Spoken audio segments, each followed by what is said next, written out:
Hey guys, welcome back to the channel. This is story about what if Naruto x Rias part 1. Before I start, please do support for more amazing content and comments for part 2.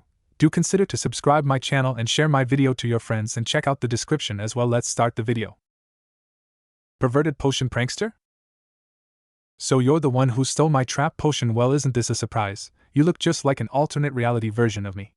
Naruto the perverted potion prankster stated as he looked a smaller version of himself with the trap potion that he had invented for shits and giggles, as well as researching how traps can appear so feminine in all things. He was curious where his trap potion went, so he used his magic to rip open a portal to where the potion was, and here it was. How did you find me? Well, you are in the alternate universe that Middle gave birth to, so I have easy access to it, all things considered. Did you think I wouldn't notice the new universe bubble experiencing vast stability and growth? Naruto the PPP asked as he looked at the silver-haired version of himself. He crossed his arms with a slight grin on his face, as if he said something obvious. There was a pause. Currently, they were standing on a street corner. That makes no sense. I can't be tracked. I didn't track you. I tracked the potion you were holding. So, mind explaining what your goal is with the potion? Is it fun? PPP asked as he looked at Skew, who thought about it for a moment, before he grabbed his notepad and wrote down the answer. You enjoy traps? I invented a trap potion and made a clone of myself have sex with a trap, so I do hold more affection for traps than most. You plan to turn somebody into a trap, so what kind of universe is in here? PPP asked as he looked around. A universe where your parents were able to have you without major genetic manipulation. Mom and Dad are alive here. PPP gained a slightly saddened look on his face, but also a very happy smile a moment later. Genetic manipulation, huh? Only minor genetic manipulation in this universe, so they were able to birth you and survive. Cool, so is this why my universe is currently frozen in time? PPP asked with a raised eyebrow. He had noticed that his universe was in a state of frozen time, with everyone but him unable to move or think. Since he was able to think, he just kept thinking and thinking, until he got the idea to try and find his trap potion while opening portals to other universes. He succeeded. Change your hair color. PPP put his hand through his hair and transformed it to the color black. Energy drinks for sale. Oh, you little devil, I love this idea. PPP instantly understood what Skew was doing when he saw 3 people running down the street. Kushina Uzumaki was in front, a beautiful red-haired woman who maintained an extremely youthful appearance despite being close to 40 years old at this point. She didn't even have a single gray hair on her head, and she had a fair skin with a slight peach color to it, the very slightest of it. She was wearing workout gear on. Minato Namikaze was in the back, slightly tired from a long run, and his looks aged slightly. He had a couple of wrinkles around his eyes, but otherwise he was extremely youthful for his age as well. He had worked up a sweat, a pretty heavy sweat for that matter. Finally, in the middle, was Naruto Uzumaki. Couldn't be more than 16 years old. For PPP it was like looking at himself back in time. He wasn't as well built yet, but he was certainly athletic for his age. Bright blonde hair the same color as his father's, and blue eyes the same color. He had his mother's face for sure, and his body build was more similar to a male version of her build than his father's build. Wow, I guess whisker marks are all the rage these days, Kushina stated as he jogged by. Lucky you, Naruto. Kushina slowed down when she read the sign, and she walked up to it with a smile on her face. I'll take an energy drink. Kushina passed over some yen coins. Skew waved off her money and just gave her the drink. Strawberry, please, Minato stated, and he was given an energy drink for free as well. You two kind of look like me, I guess I'll have one too, Naruto stated with a bright and cheerful grin on his face. He was given the trap potion instead of an energy drink. He drank it down like his parents with their drinks, before they threw the bottles away and started to go back to jogging together. When they were out of sight, Skew looked at PPP and gave him a questioning look. It activates after a small delay of about 10 hours, and after 24 hours without the antidote, the effects become permanent. This is going to be hilarious, PPP stated as he showed off the antidote. He smashed it on the ground. No more antidote. You're damn right, this is too funny. If you ever need more potions, you come right to me, and I'll give you whatever you need. I wonder if the potion will have any effect on his mind. I hope it does. PPP laughed when he thought about the chaos that could happen. This was too funny for him. If you couldn't laugh at yourself, then what was the point in having fun? He is going to suffer humiliation. Fuck that me, He's got his parents to support him. The way I see it, he needs to suffer a little to make up for the fact that he lives such a blessed life. I would gladly become a trap if it meant having my parents alive. PPP stated as he rubbed the back of his head with a small sigh. This is going to be wait, so does that mean Asia is in this universe too? PPP asked with a raised eyebrow. Skew nodded his head. PPP opened a portal, and he walked through the portal. A second portal opened and PPP came back out with a grin on his face. There, now that little issue is fixed all up. Little devil bastard isn't going to be able to ruin her life. Also, do you think I'll become a pervert in this universe? PPP asked with a small curious glance. We're Narutos, of course we're perverts deep down. Good point. Well, while time is still frozen in my universe, I'm going to go shove my fingers up everyone's asses, and see if they feel it when time turns back on. PPP opened a portal back to his own universe, leaving Skew behind to look at him with a raised eyebrow. Quite confused. This was the first time an alternate Naruto that wasn't MWTT had ever tracked him down and followed him during frozen time, even more so through such a strange method. Now that he thought about it, he hadn't seen Man with 10 tails in a long time. Skew's eyes widened for a moment when a stray thought entered his head. MWTT did it. He actually did it. He reincarnated into a new Naruto, a Naruto from a different alternate universe. He reincarnated his soul into the body of PPP. Amazing. Damn it. Years and years of work to create the Philosopher's Stone, the ultimate form of alchemy, a level of alchemy that could be considered reaching into the divine to perform the ultimate transmutation.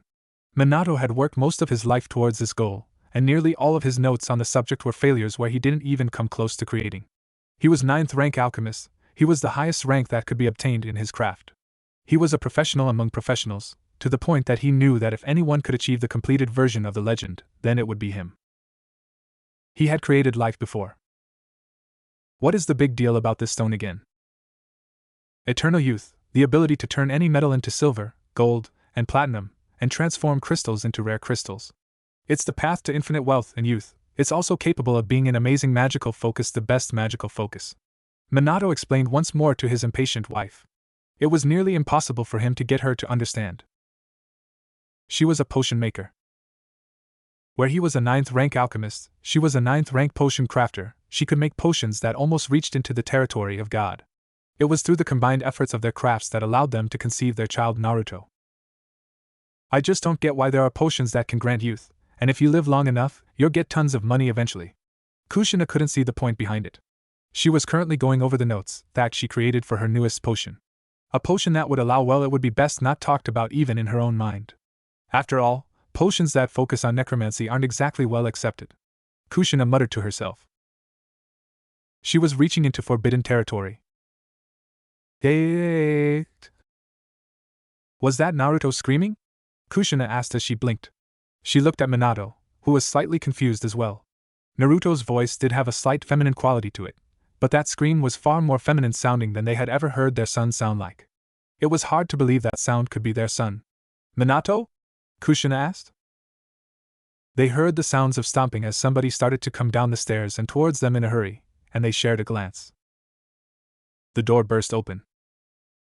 Jaws dropped. What did you two do to me in my sleep? I told you my body is off limits for experiments. Adorable Kushina whispered as she looked at Minato, who had dropped his coffee on the floor in shock. Their son had physically changed. He was now visible shorter than before, and his body was visibly thinner and more feminine, his muscles now about as large as a woman's muscles. His pajamas didn't fit him properly, so he was holding his pants up with one of his hands, and his top was hanging off his shoulders. Kushina! Minato shouted at Kushina. You said you weren't going to make Naruto drink your potions in his sleep anymore. Minato snapped at Kushina instantly when he realized that Naruto was under the effects of something strange. You turned our son into a daughter. Minato pointed at Naruto as he stood up. Kushina looked stunned. I didn't do this, you did this, and you want to put the blame on me. You used transmutation alchemy to transform his body, obviously. You stayed up all night last night, it had to have been you. Kushina pointed the blame right back at Minato, the finger of blame pointed in his direction instead of at herself. I stopped experimenting with him once he hit puberty, since strong hormones and potions don't mix well. Kushina even explained her excuse for why it could not be her. There was a pause for Naruto as he looked between the two of them, and he looked down the front of his pants. I'm still a boy, actually. A trap, you turned our son into a trap. Kushina and Minato pushed the blame on each other. That was the only explanation that could possibly make sense. -5 hours later. Oh, holy crap, this level of potion making isn't possible through modern potion skills. Kushina stated with her jaw dropped as she looked at the remains of the potion in Naruto's system.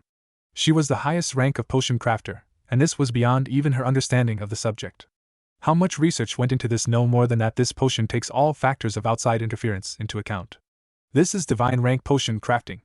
Kushina leaned back in her chair with her eyes widened in shock. Minato was bleeding from his nose.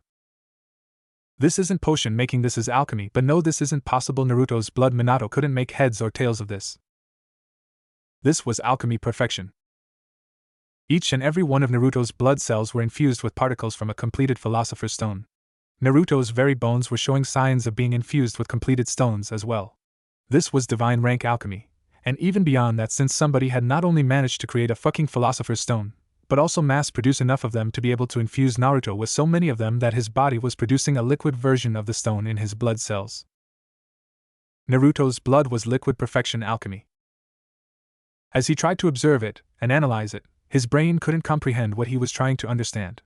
It was beyond what his notes could ever compare to, and he could only marvel in awe at the sheer complexity of the alchemy before him. Alchemy, this isn't alchemy, Minato, this is pure potion making. Kushina argued. Minato. She started to get to work. So did Minato. The effects are becoming permanent. If we don't cure Naruto soon, he's going to stay like this for eternity. His body is producing eternal youth. Look at this, look at this. Minato put a drop of Naruto's blood on some metal, and the second Naruto's blood touched the metal, it started to transform into gold. Kushina stared at that. No, it's potion making. His blood is infused with the most complicated potion you could ever imagine. It's a multi-layered, multifunctional potion. Look at this. Kushina grabbed a puppy that she was saving for some experiments, and she put a few drops of Naruto's blood into its mouth. Minato watched with her as the puppy got larger, and it started to transform its body. Its front half became more muscular, while its tail transformed into a snake head, with bat wings growing from its body. This potion is so complex that any cure needs to take in order 1 million possible potion combinations in order to just begin to try and make a cure. We have to work together to make a potion to cure this. Kushina didn't know who did this to her son. This was some serious stuff though. Naruto's blood was eternal youth, monster creation, and metal transmutation. If they didn't cure their now trapped son, then all of the effort that they were going through to remain secret from magicians was going to go to waste. We need Mom's help. We needed her help, but to combine potion making and alchemy together in order for you to give birth to him. Oh Lord, this isn't potion making or alchemy, this is both. Minato lost all hope instantly when he realized that they didn't have enough time. Not just that. They didn't have enough time to fix this before the effects became unfixable and Naruto's body became immune to potions that could change him or alchemy to change him back. They did not have enough time to study what they needed to study, and the worst part of it was that even if they had the time, they didn't have the skills needed to do anything. Whoever did this was beyond their understanding. Even they, as the highest levels in their fields of study, couldn't even begin to comprehend the methods or the things they were looking at. Somebody had masterfully taken potions and alchemy, fused them together, and then proceeded to reach into the lands of the divine to create something that was so complex that it exceeded what the normal mind was capable of creating. This is the ultimate perversion of alchemy and potions, this perverted potion prank, Kushina whispered with horror. They failed as parents.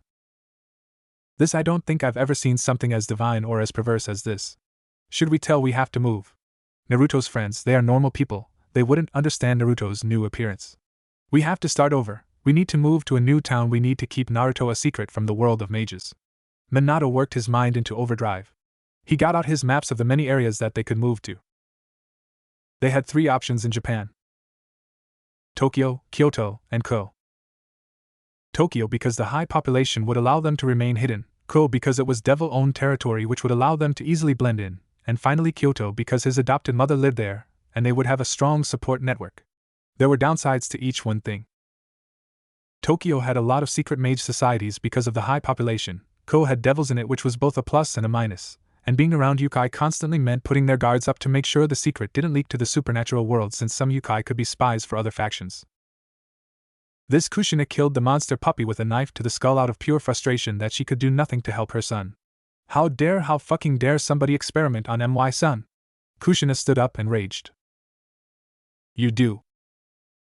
Of course I do. It's a potion crafter's job to prepare experiment on their own children to make them even better than other children.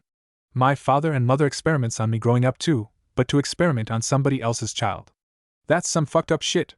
Kushina was a potion maker through and through, and though they didn't have the same morals as other people, she had her own set of morals. This crossed the line. I'm going to give Naruto the bad news. Minato got ready to go and tell Naruto the horrible news. That there was nothing they could do to help him.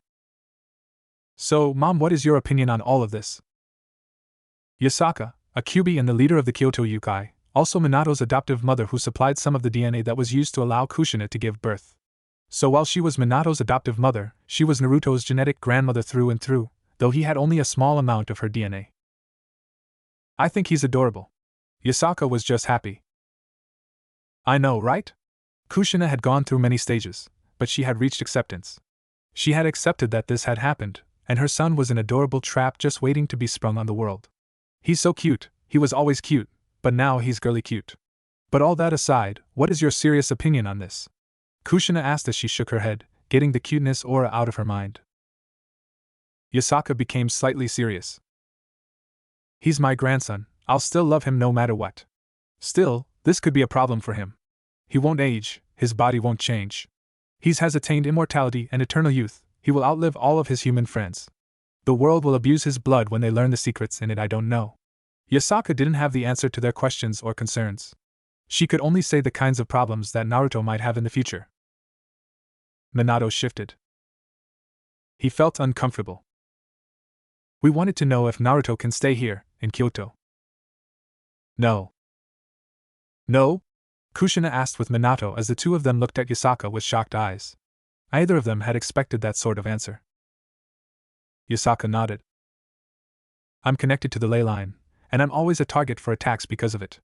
Visits and short stays are one thing, but prolonged stays here mean higher chances of certain Yukai realizing his secrets.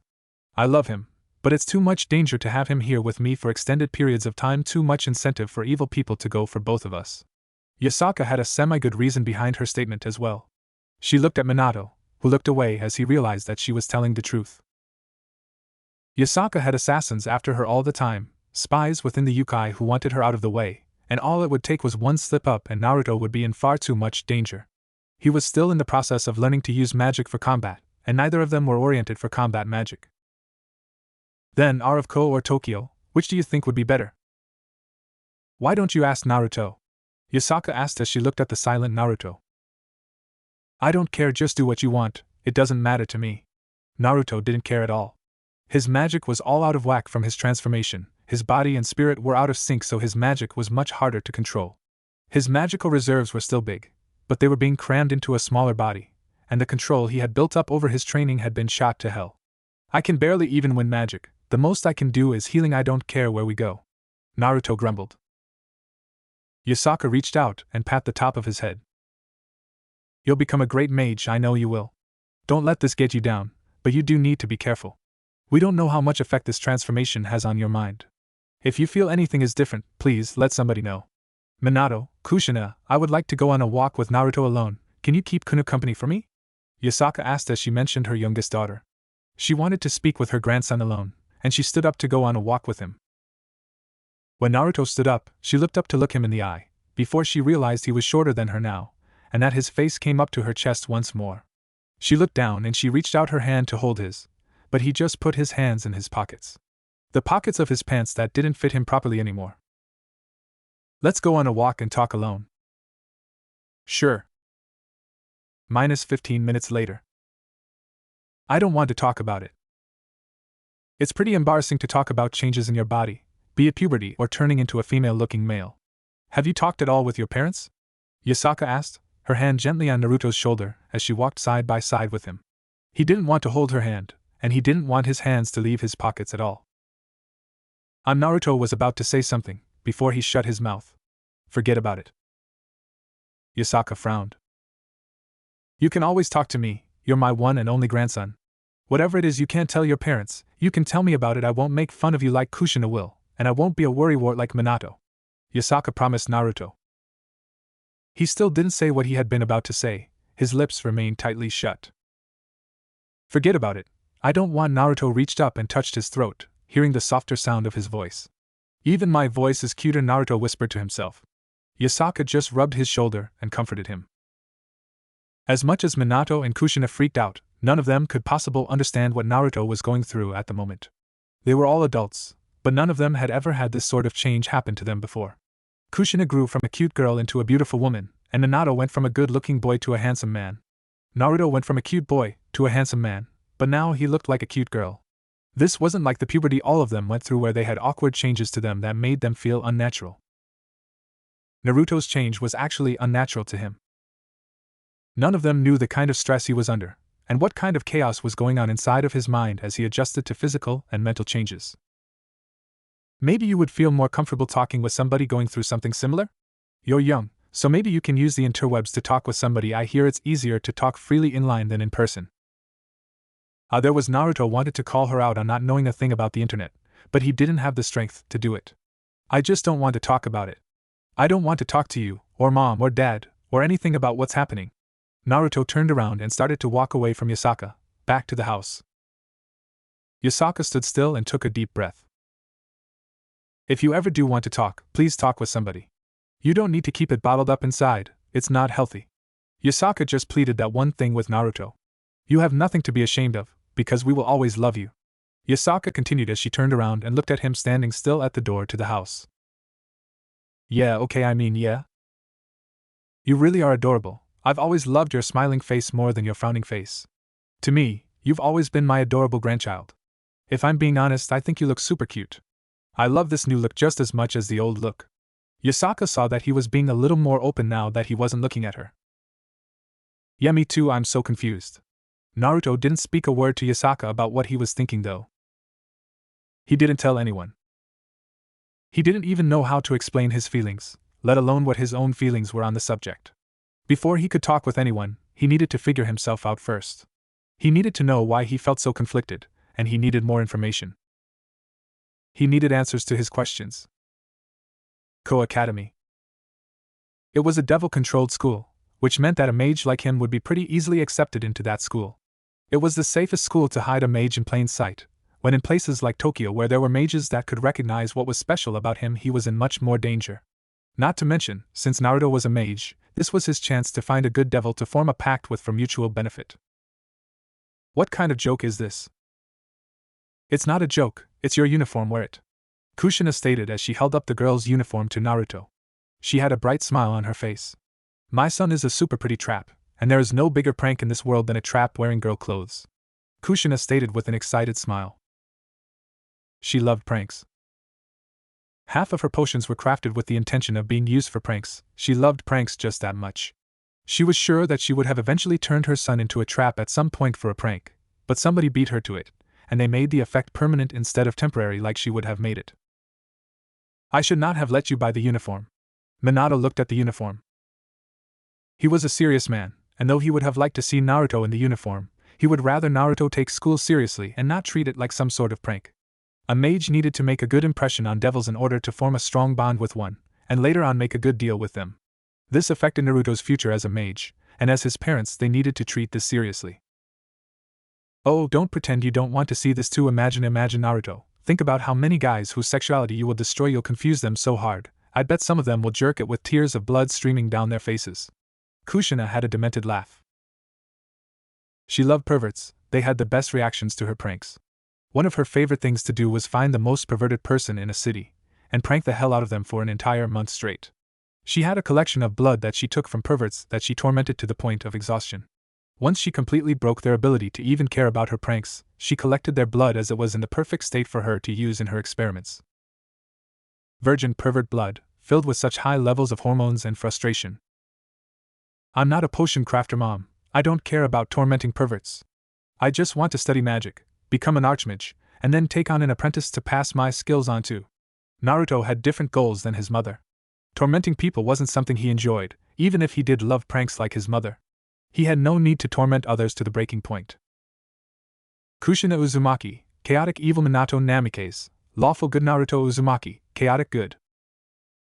If you were to place them on a chart, then that would be where they lined up. His mother was a good person most of the time, to her family, but she was still a mage at heart. She had almost no morals when it came to things related to magic, and his father balanced her out by being her opposite. He studied the science of magic, and for that he had aligned himself with proper research and study, using the scientific method as it was applied to magic. Oh come on, you like pranks? Kushina wrapped an arm around her son and leaned in to whisper into his ear. If you do this for me, I'll buy you a book about 4th rank healing magic. Kushina bribed her son. She wasn't against such low methods. Kushina, we are going to have to. Deal, Naruto stated as he shook his mother's hand. But only if you throw in some 3rd rank holy magic books. Naruto shook her hand quickly, and she nodded her head with a knowing look. She only needed to appeal to Naruto's chaotic side. After getting dressed. Squee, yes, I love this. You're so adorable and pretty, and cute, and amazing. I knew it, you might have your father's hair and eye color, but that pretty face is all mine. Kushina ran up to her son and wrapped her arms around him. She rubbed her face up against the top of his head and just allowed her hands to roam all over his uniform, fixing each and every wrinkle in it so make sure it was completely flawless. And I knew these panties were the perfect fit for you, nice ass on you.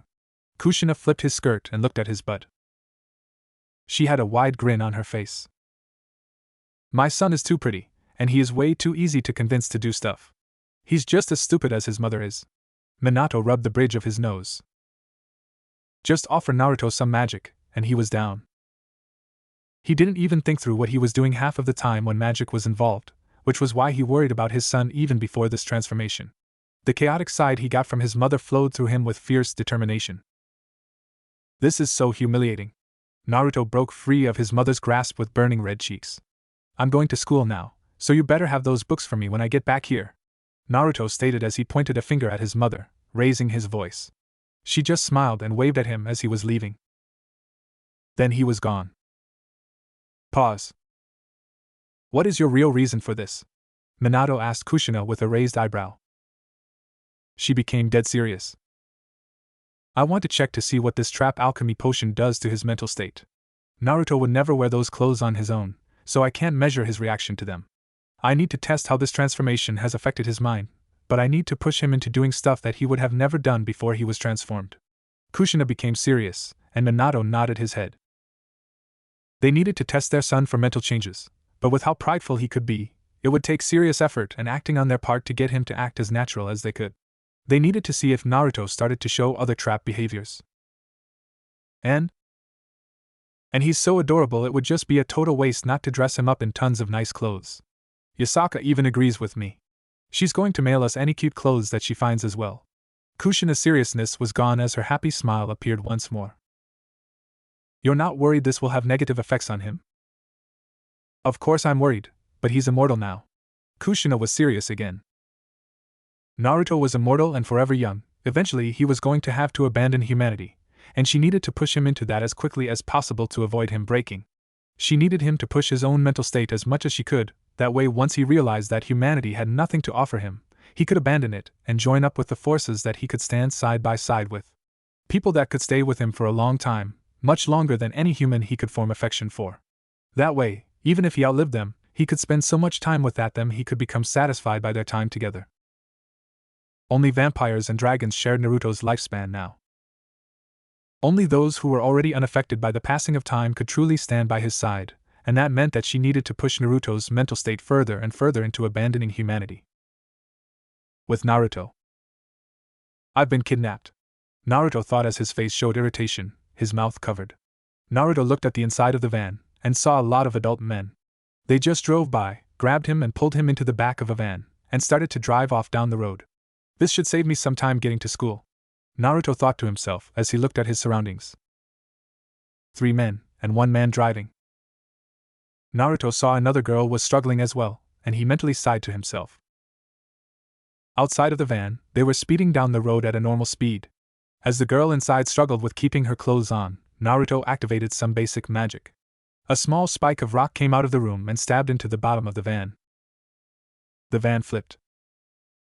There were screams as Naruto grabbed the girl and held onto her, and used magic to keep them safely in place. The three men in the back of the van didn't stand a chance though and went flying into the front window, slamming into the glass and shattering it, going flying out of the van, before the van itself crushed them to death as it rolled across the street. The driver was knocked out cold, but he was wearing his seatbelt so he stayed firmly inside of the van. Even when the van stopped, Naruto saw that the girl had fainted, but she had her phone on her. He used her finger to unlock it. "Hello, I would like to report a kidnapping and sexual assault. Yes, please track this cell phone," Naruto stated before he put the phone down on the girl's belly. He left the beat-up van and dusted himself off. Not a drop of blood on him. Naruto started to continue his walk to school, but he stopped by the driver's seat of the car and looked at some broken glass on the ground. Naruto opened the driver's side door before he reached up and started to use magic. Naruto put the man under a deep sleep spell. That way, he wouldn't wake up and run away before the cops arrived. Naruto didn't kill those other men on purpose, he would rather pay for their crimes, but the fact remains he didn't care if his magic killed them. They died because they didn't wear their seatbelts and tried to kidnap and rape people. There we go, now he can't escape, I better get away. Naruto saw people walking on the side of the street were now starting to gather. He walked away with crossed arms, not caring about the attention that was getting drawn to the scene. They are so focused with the flattened corpses that they won't pay me too much mind. Naruto looked at the crushed men, and he frowned. A shame. They died instantly. He would have liked it much more if their suffering were to be prolonged, but sadly he didn't know much about necromancy, so he couldn't bring their souls back and force them to work for him to extend their punishment. Naruto then walked to school like it was a normal day. Naruto tripped. Ow! Naruto slammed his face into the pavement. Stupid shorter legs, and stupid changing body. Naruto got back up and rubbed his sore forehead with a growl. Nobody had been looking at him, but if they had been, they would have seen his skirt flipped up. Naruto kicked the rock that he tripped over. Ow!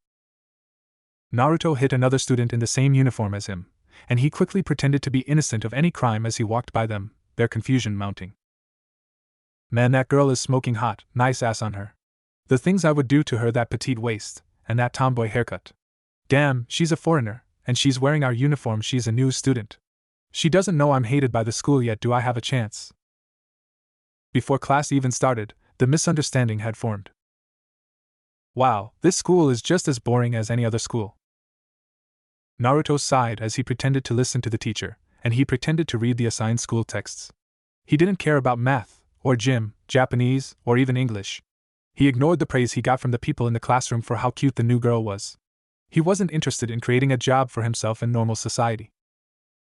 Magic. That was what he cared about. He wanted to become the highest rank of mage that he could.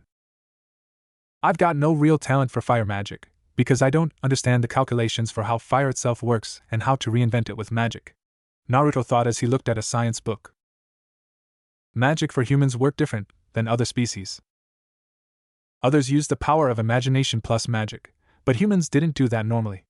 Naruto needed to do some study on the subject of magic before he could use said element.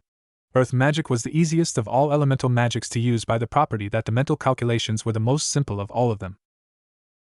I want magic to exert force on the ground and move it. All you needed to do was use magic to apply force to the ground in such a way that it moved freely.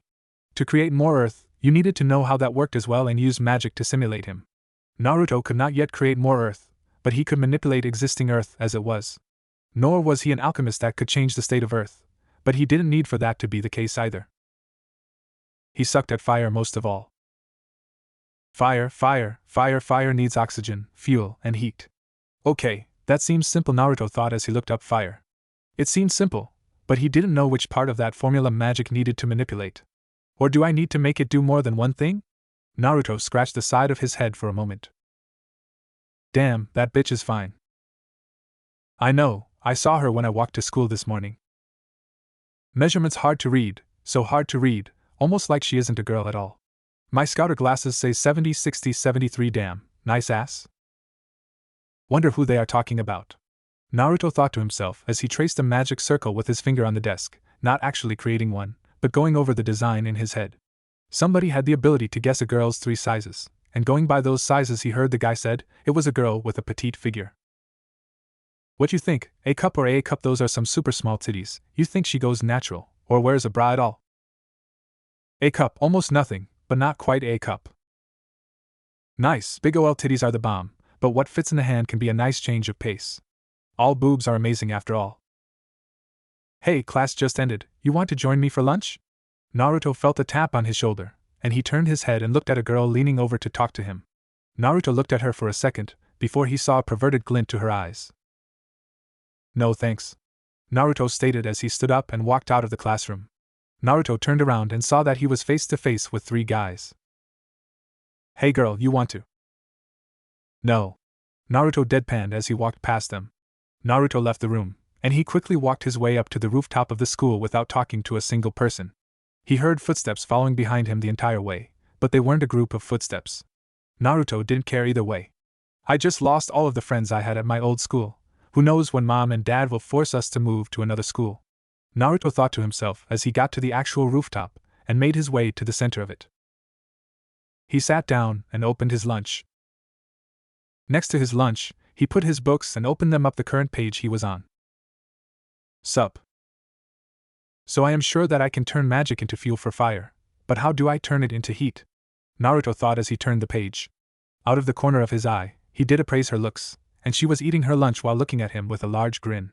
Brown hair with braids going over her shoulders, glasses in front of her sharp golden brown eyes, and a petite figure overall, with medium-sized breasts. Slim waist, and lavender panties. Naruto noticed that, before he went back to what he was studying. Rias. That sounded perverted. Naruto saw a glint to her eye as she looked around his waist. You know, you're a confusing read. My sensor is never off, but when you introduced yourself to the class, I thought, wow, why is my sensor going off for a girl? Then I realized the truth. The girl stated as she leaned forward. You're. Oh right, I guess I don't look like a boy anymore. Naruto realized what she was getting at. A super cute trap. You're the real deal, alright. I'm Ika Kiryu, and I want to be your friend. I like to be friends with all the cute girls in class, and in my eyes, a trap might as well be a cute girl. Ika extended her hand to Naruto. Naruto looked at her hand for a moment, before he sighed and grabbed it, shaking it. Naruto. So Naruto, I bet you're curious how I knew you were a boy, right? Ika stated, clearly wanting to brag about something. She saw Naruto didn't pay any attention to her though as he ate and read, and she pouted at him. You're ignoring me. Ika scooted closer to him, not minding that she flipped her own skirt several times as she did so. She paid not attention to the way that her panties were revealed at all. She's go away eventually. Anyway, my scouter can let me see guys' sizes. Oh, interesting. Naruto stated in a dull tone, not really paying her too much attention. He heard of that guy of the 3 perverts checking out some girl's 3 measurements, and he called it his scouter, so he assumed that this girl had the female version of that or whatever. Here to make fun of me for it or something? Naruto asked with the slightest, of glares in her direction. She shrugged her shoulders as she raised her hands up, shaking her head with a laugh. As if, I think your size is perfect the way it is. You see, I'm a lover of cocks, penises, whatever you wish to call them. I appreciate them in all sizes. From the micros to the macros, I see all of them as useful in their own ways. Ika exclaimed loudly and proudly. That is why you were so weird to me. Ika admitted to Naruto, as she gained a genuinely confused look on her face. For a second, she couldn't judge his size. The numbers in her head changed for Naruto, as if her scouter was wrong, and then it corrected itself. That had never happened before to her, and now she had to check multiple times to make sure that her numbers weren't off. Thankfully, her scouter was being consistent again. Well, thanks I guess. Naruto still wasn't paying her too much attention. You don't believe me? Not really. At first, my scouter told me 19.5 centimeters, which is pretty big all things considered. Now though, I'm reading at an 8.5 centimeters. Oh, she is telling the truth. That is how big I was before my transformation, and I guess that is how big I am now. I've been too scared to measure since it shrank. Naruto thought to himself with a small glare at Ika. She had some really personal information at her fingertips, but he was sure that she wasn't going to spread it around or anything. Is there a point to bringing this up? Naruto asked her. She sighed. Man, I was hoping to get some reaction. I'm serious though, I really do want to be friends with you. I just wanted to let you know that I'm not going to reveal your secret to anyone, so you can be honest with me. So that we can have an open friendship. Ika pouted at him. And you're blushing. No, I'm not. No, you totally are. I embarrass you, but you don't want to admit it. It's okay, I won't tell anyone about your size if you'll be my friend. Aika gave him an offer. She grinned at him, before she burst out laughing. I'm just kidding, if you want to be my friend or not, I won't tell anyone. I know how you guys are about your size. Aika gave an honest chuckle. Of course I'm embarrassed. I'm a guy, even if I like these clothes. Naruto's cheeks turned burning red when he realized what he had thought for a second. What the fuck? Naruto had never thought about that before his transformation. No, I'm not being weird, my mom just said these clothes were nice, and it made me feel nice is all. It's not like I like these clothes. Naruto sighed to himself, and he noticed Aika staring at him. Please be my friend. It's not like I'm going to be in this town long. Once a devil in the school realizes I'm a mage, I know my parents will freak out and move out of town. I shouldn't make any friends. Naruto thought as he looked towards Aika. She had her skirt lifted with her own hands. See, now we can both be embarrassed. Now we can be friends. You're not embarrassed though. Naruto deadpanned at her, and she grabbed the front of her panties, and she pulled them up and wedged them. Her still wasn't visible, but the outline of it could be more clearly seen. She had a grin on her face still, and she wiggled her hips back and forth, but her cheeks were a bit more pink. Fine, we're friends. Yes. The cute trap is my friend now. Don't worry, cutie, just trust big sis Aika to help you with whatever you need at Ko. If you ever need relationship advice, or a girl's opinion, just let me know and I'm there. Aika scooted closer to Naruto, and she wrapped an arm around his shoulders. So you like science, you any good? Aika asked Naruto with a tilt of her head. I hate it, and no. Fire, huh? What are you having trouble understanding? Aika asked Naruto a little more seriously, and he looked at her for a second. He tilted his head in confusion, before he pushed the book towards her. I know what heat is, but how does heat and fire go together when it comes to fuel? I understand what heat is, but I don't understand what brings about heat. The words in this book are confusing. Aika listened to him, and hummed. Okay, well, heat is the release of energy from molecules and atoms as they move faster. As molecules move faster, they release energy known as heat that can be transferred. Aika noticed that she was losing Naruto, because his face now visibly showed that he was confused. She thought about it for a moment. She grabbed his arm, before she rubbed her hand against his forearm as fast as she could. My hand is molecules. Aika stated to him as she quickly rubbed his arm as fast as she could. Naruto felt his skin heating up. Naruto felt it with his body, and Aika grinned. That is how heat works. When tiny particles move, they make heat.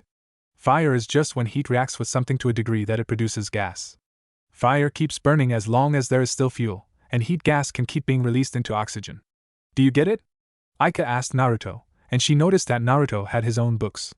Almost none of them belonged to the school, and she noticed that all of them were related to science in some way. Naruto frowned. Can you explain that again? Fast movement produces heat. When things are heated up, they produce gas. When that gas touches oxygen, it becomes fire.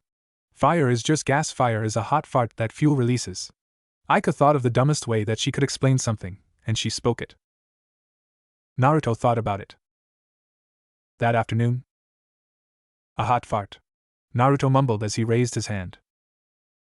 Calculations went into his mind, and he created a magical circle in front of his body. He thought of his magic, the particles of his magic, moving very fast and rubbing together. Then he imagined his magic as the fuel as well for the heated magic particles. He frowned and kept his concentration up as the magical circle started to change form, and began to produce heat. The magical circle transformed into a yellow fireball. His magic was the fuel, and the heat, while the magical circle allowed for the calculations to make contact with oxygen and burst into a magical flame. Flames fueled by his magic, and created by his concentration on the calculations and formulas needed to produce those flames. Naruto threw the fireball at a boulder. Boom! Naruto put a crater in the front of the boulder, and cracks formed over the rest of the boulder. Well, hot damn! The next day. Aika-chan, how are you doing today? Naruto greeted Aika with a wide smile on his face. He wrapped his arms around her in a hug, and she seemed taken aback by his sudden change in attitude towards her. Whoa! Nice. Aika wasn't upset by the attention at all. Let's walk to class together. Okay.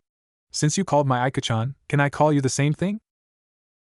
You can call me whatever you want, we're friends, aren't we? Naruto responded to her with a sparkle in his eyes.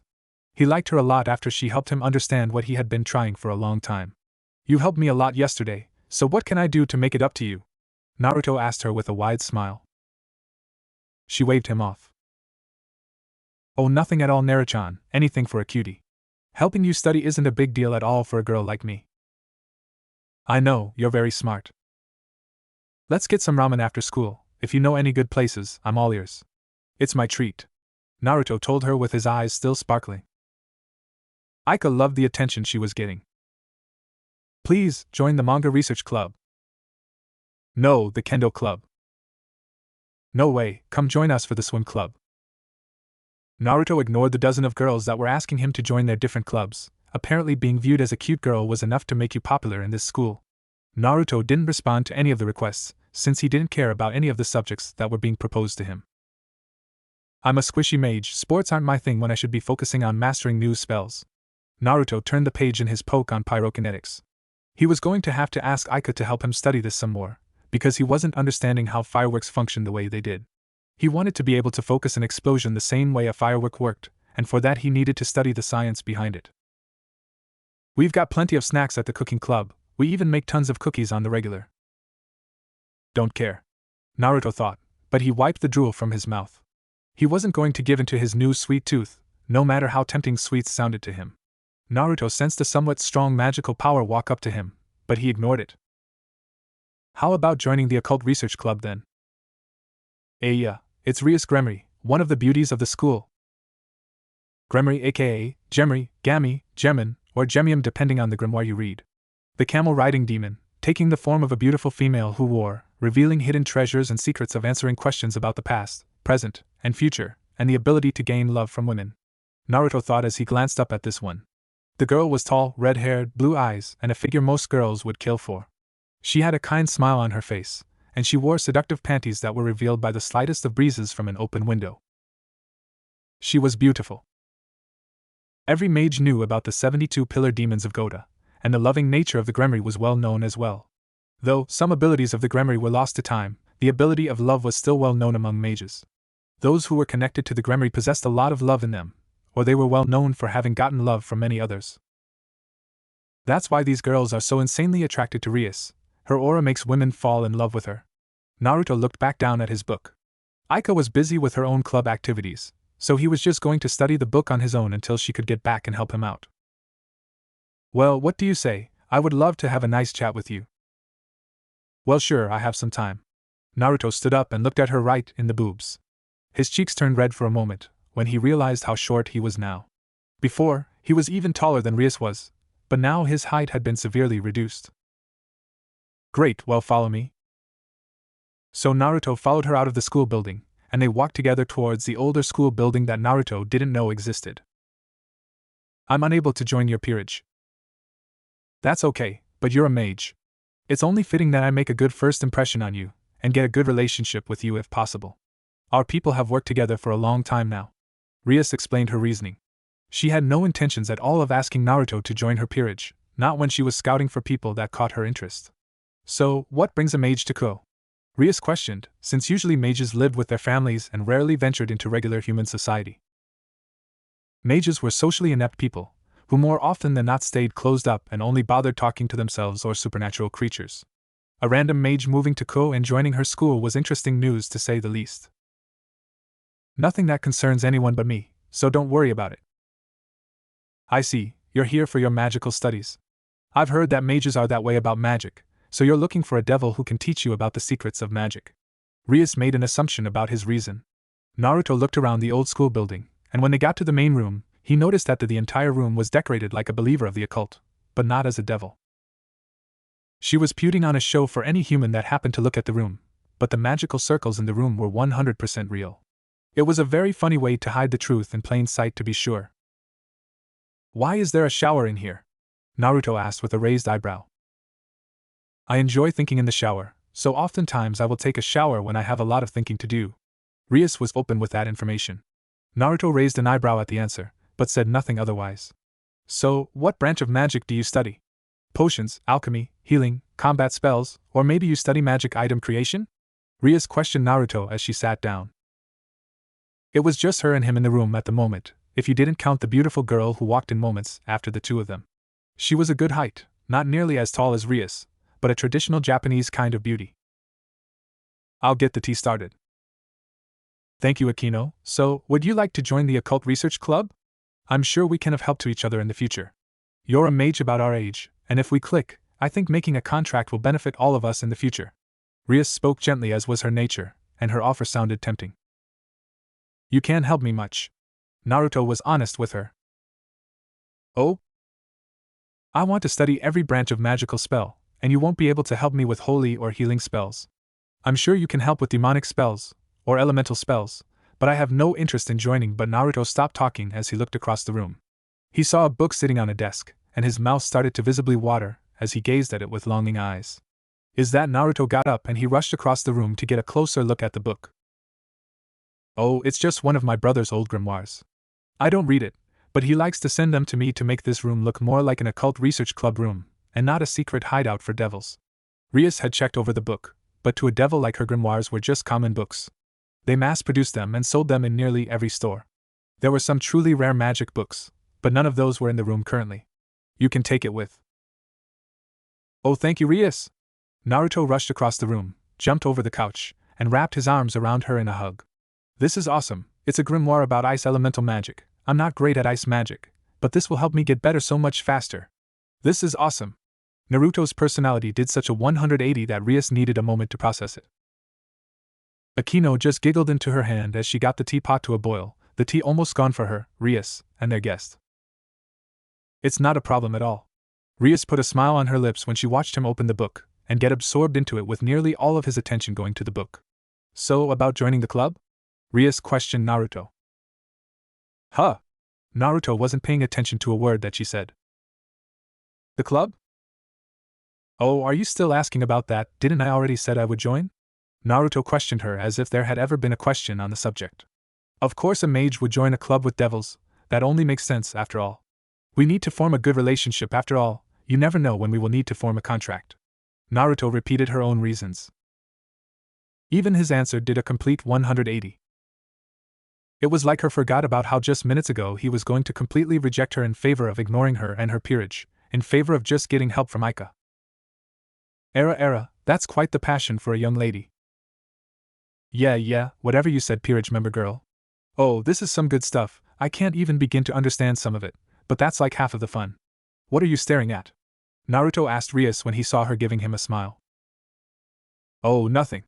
Rias smiled, and Naruto went back to going over the book. Naruto ignored everything that had to do with anything that wasn't the book he was reading. His eyes were dead focused and unblinking. Akino, you're wrong. He's not a young lady, he's a boy. His student ID says so, Rias pointed out. Yeah, something happened, blah blah blah, and now I'm a trap. Mom refused to buy me the boy's uniform, so I'm stuck dressing like a girl at school. Something happened? Rias questioned. That was not a proper explanation. Well, it doesn't matter how it happened, but now I'm stuck like this. Thinking about the past is lame. I would rather think about the future and work towards it. Naruto got up and he started to walk out of the room with the grimoire in his hands. Thanks, see you later. Naruto told them simply as he left. Hee. Rias laughed into her hand. Akino, your opinion, Akino? Rias asked, before she noticed that Akino was licking her lips. I can't wait until next year, when Gasper and Kaneko get to join the school. Akino had plans, good plans, in the future. She licked her lips as she thought of the things she could do to have fun when she got those three together. She saw a lot of amusement in her future. 5 weeks. Naruto spent 5 weeks as a member of the Occult Research Club, and he realized that it wasn't honestly that bad. Most of the time, he just spent time alone in a room with Rias, while Akino and Yorokiba, the male member, were out completing their packs with humans. Just like today. So, what are your Golden Week plans? Rias asked Naruto out of nowhere. The same thing I do every day, plot to take over the world. Just kidding, practice magic. I'm having some trouble with grasping 3rd rank water magic. Naruto wanted to get each of his magical elements up to the 3rd rank, but he was having trouble with that. Wind 4th rank fire, 3rd rank earth, 3rd rank water, 2nd rank lightning, 1st rank. The basic elemental 5, once you master these it was considered very easy to branch off into other elemental magics. Wind was his best element that he had a natural affinity for, while lightning was his absolute worst affinity. At the moment, he was putting work into water magic. Now that he had gotten his earth magic to 3rd rank, then he was going to have some serious work cut out for him to get his lightning magic to 3rd rank. That all? I'm going to Kyoto to spend time with family. My grandma wanted to see me. So I spend Golden Week with her and my aunt, though my aunt is younger than me. Naruto deadpanned when he thought about that little curse on his life. Having an aunt younger than him made his life a little troublesome. To use magic in battle, you needed to be at least 3rd rank to be considered able to apply magic properly in a combat setting. Oh, I was going to ask if you wanted to spend time in hell with us, come with me to my family home, but that sounds much more fun. I wish I could come with you, but I don't want to intrude on your family time. Rias spoke genuinely. She thought that she could introduce her new friend to the rest of her family in peerage, but if he had plans then that would be it. I've always wanted to go to Kyoto. Rias sighed. Then come. What was that? Rias asked Naruto with both of her eyebrows raised. Then come along, she won't mind. She's got plenty of space at her place, and she enjoys entertaining guests. Naruto didn't have a problem inviting Rias along with him. Rias gave him a slightly sad look. She shook her head. Demons need to get a special pass to enter holy grounds, even those from Japan affect us. Thanks for the offer though, what are those? Rias asked as Naruto tossed a few slips of paper towards her. She looked at them, and she saw that they were passes for her, Yuto, and Akino to go to Kyoto with special permissions. Her jaw dropped when she saw Naruto had several more, and she realized that she would be able to go. I'm going to go call my parents, and tell them I'm staying in Japan. Rias got up, super excited, and rushed out of the room. Naruto was left alone. Technically, Mom wanted me to invite you guys, so she got me those passes. I didn't care if you all came or not. Naruto thought as he pointed his hand at a glass of water. He needed to create a whirlpool in the glass, but without using magic to just swirl the water around. He needed to use magical calculations in order to force the water itself to recreate a whirlpool. Nothing. He was born at the top of Mount Kurama, and he always went there on the last day of Golden Week with Yasaka so that she could perform a situation to keep whatever Yukai powers he might show suppressed. Since he was born with a connection to the ley line, he needed to have his possible powers sealed off so that he didn't start to absorb power at a rate his body would have trouble with. Since Kuramayama was considered one of the best places with a connection to the ley line, it was the best place to perform the ritual to keep his Yukai blood sealed off. Rias rushed back into the room. I can come along, they said, but I've got to bring them gifts. This is going to be fun, isn't it? Rias forced the excitement off of her face, and she showed a more calm facade to Naruto. She seemed to realize that she was acting in an embarrassing way. She cleared her throat and sat down next to Naruto, a small smile on her face. So how did you get these passes? My grandmother is Yasaka, the one of the leaders of the Yukai, and ruler over Kyoto's Yukai. Oh, Rias didn't know how to respond to that. She was the younger sister of one of the Satans, but Naruto was also related directly to a leader of one of the factions of the world. He was a direct descendant of a Yukai, though from the way he felt to her it would seem that he didn't inherit any of the powers of the species he came from. That explains the whisker marks. Rias realized that was why he got those, and why his face was so fox-like. He was literally part fox spirit. Get your stuff ready after school, then you can come to my house. This is my address, we'll be waiting. Later. Yuto stated as he looked at Naruto's abnormal house. The fact it looked a lot like a traditional Japanese mansion was one thing, but the way that it stood between two normal houses just caused it to stick out even more. The magical barrier around the house that was safeguarded by several alchemist stones made it so that normal people who saw the house would not pay any attention to it. Rias had some sparkles in her eyes when she saw it, since she had never gotten to be inside of one of them before. They were all in their casual clothes, and she looked at Akino to see the girl seemed quite comfortable with a form-fitting kimono. I know, I wasn't aware he was wealthy. Boom. We've got to help. Rias ran into action when part of the mansion exploded, flat out exploded with smoke coming from the area. They rushed inside of the barrier, and pulled out their wings to fly over the house. They noticed a red-haired woman covered in ashes sitting nearby the explosion, which had ripped a large chunk out of the house. Well, this is unfortunate, guess I don't need to pay the guy anymore though. Note to self, never test these potions on myself in the future. Kushina stopped up as a scorched chunk of human flesh landed on the ground behind her. Minato came rushing out of the house. Is everything okay? Is Takaru L.O. Kushina? Where is Takaru? Boom. Kushina explained the entire situation. I was slightly off, but hey, he knew what he was signing up for. Apparently, he lied about what his blood type was, and the potion reacted badly. Kushina sighed and put her hand to her forehead. She noticed Rias, Akino, and Yuto land on the ground. Naruto's clubmates are here, you better go clean yourself up. Sorry kids, things can get a little crazy here. Oh, I must look a mess. Minato was covered in grease and chemicals since he rushed outside when he heard the explosion. He had been working on his own stuff, and had completely lost track of time. I'm Namake's Minato, Naruto's father. He bowed politely to them as Kushina skipped into the house to get herself cleaned up. Is that normal? Yuto was just shocked as he noticed half of a burned human head in a tree, and other body parts were everywhere. Sadly, my lady doesn't exactly abide by morals when she works. Sometimes things get messy, but she makes sure that her assistants know what they are getting into, but this is more common than you would expect. Can I offer you anything to drink? Minato, ever the gracious host, spoke as he beckoned for them to enter the house. They entered the house through the hole in the wall. Bubbling potions everywhere, since they entered through Kushina's studio. They noticed that the damage to the house was fixing itself, as the destroyed portions of the house started to gather and repair themselves. This house is enchanted to always fix itself. Kushina can get very Kushina, we don't experiment on Naruto's friends. Minato chased Kushina off when she came into the living room after them, with a bunch of potions. They are just drinks. Pfft. Akino hid a giggle in the sleeve of her kimono, realizing that Naruto just might be the normal one in the family after all. She wasn't the only one, but Yuto looked at the drinks that Minato was offering them with a concerned glance. It's okay, it is just some wine, non-alcoholic of course, I would never serve booze to a minor. Naruto is upstairs getting ready. I'll just take your luggage to the car, once everything is set I'll drive you kids to Kyoto and drop you off. Minato stated since he always spent Golden Week without Naruto, it was a week for Naruto to bond with his grandmother, and for him and his wife to spend a week of quality time. Kushina peeked into the room. Hey kids, want to try out a potion? Yeah? Mom, don't bother them with your futanari potion. What the fuck is a futanari? Doesn't matter I guess, but don't offer them weird potions. Naruto took the potions from Kushina and put them on the table.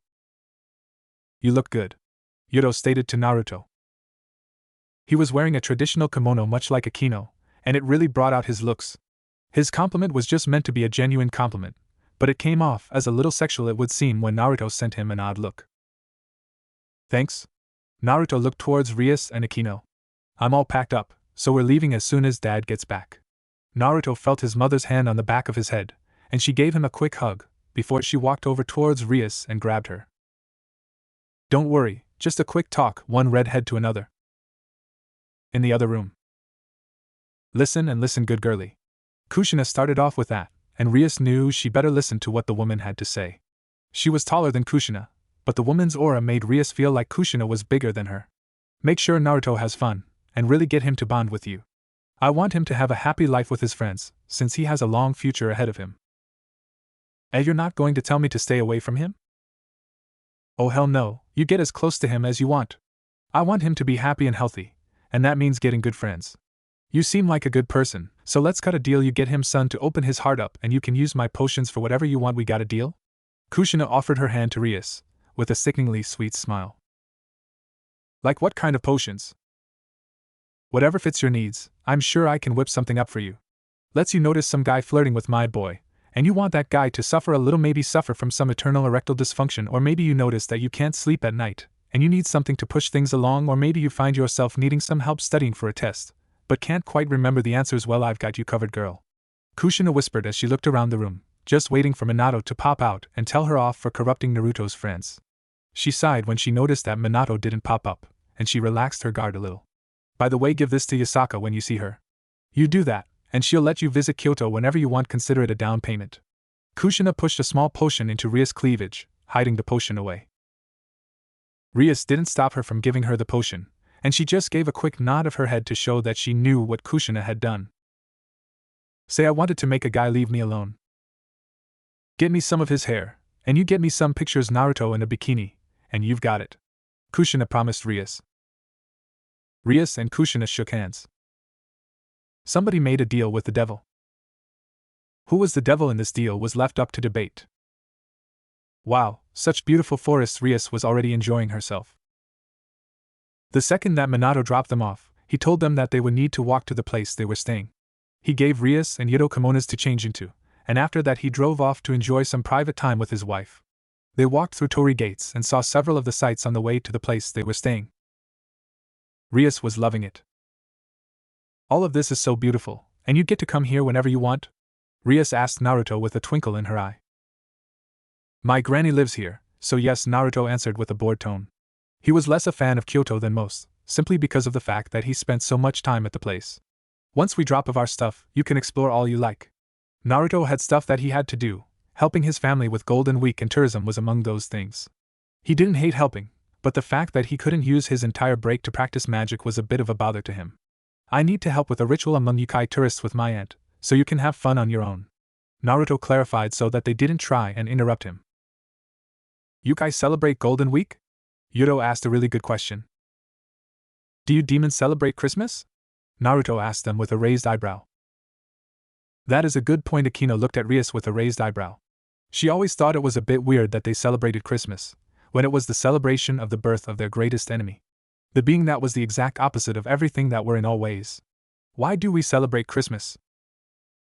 Rias laughed a little. It's fun, and we're part of the Christian religion. It's our duty to celebrate the holidays of our faith, though we don't celebrate them the same way as our heavenly counterparts still. I didn't expect Yukai to celebrate human holidays in general. Not to mention being tourists for it. Rias laughed a little. It was a good-natured laugh, and they followed as Naruto turned and walked off of the stairs. When they followed him and failed to cross the next torii gate, a Japanese mansion materialized in front of them.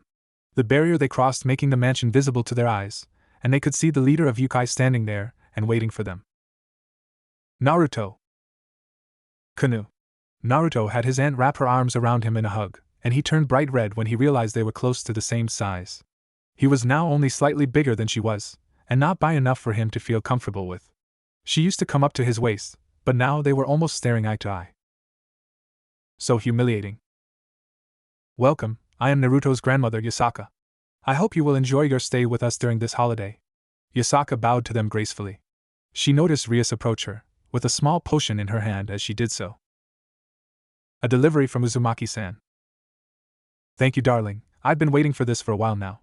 Yasaka was visibly pleased when she was given the potion. She hid it in her sleeve, before she walked towards the house. Now we've only got a few rooms available at the moment. Young man, you'll stay with Naruto in his room. Young ladies will be together in the guest room. Yasaka spoke. If you want to drop your things off, I'll have them brought to your rooms while you go and have fun. Except for you, Naruto, can you help get things set up? Yasaka asked with a smile. Sure. That night. Such a fun day so far, and look at all of these Yukai, they aren't even in human forms. Rias was taking in the sights. She had so much she still wanted to see, but she was too curious about the Yukai event to be able to hold herself. She saw several Oni, sprites, Nikomata, and she could see some Kitsune that weren't Kyubi. She saw many shapes and forms of Yukai, some of which she couldn't even begin to explain. So many Nikomata. Akino stated with surprise. There were so many cat girls and boys in the area, it would seem that they were one of the more numerous of the species. A booming drum sounded out. It's starting. Oh wow, Yudo spoke with his eyes slowly widening when they looked up at the source of the sound. On stage were both Naruto and Kunu, either of them wearing anything more than the smallest of kimono tops and fundoshi. They were barely covered up, but each of them were holding flaming sticks that they used to beat the drum with.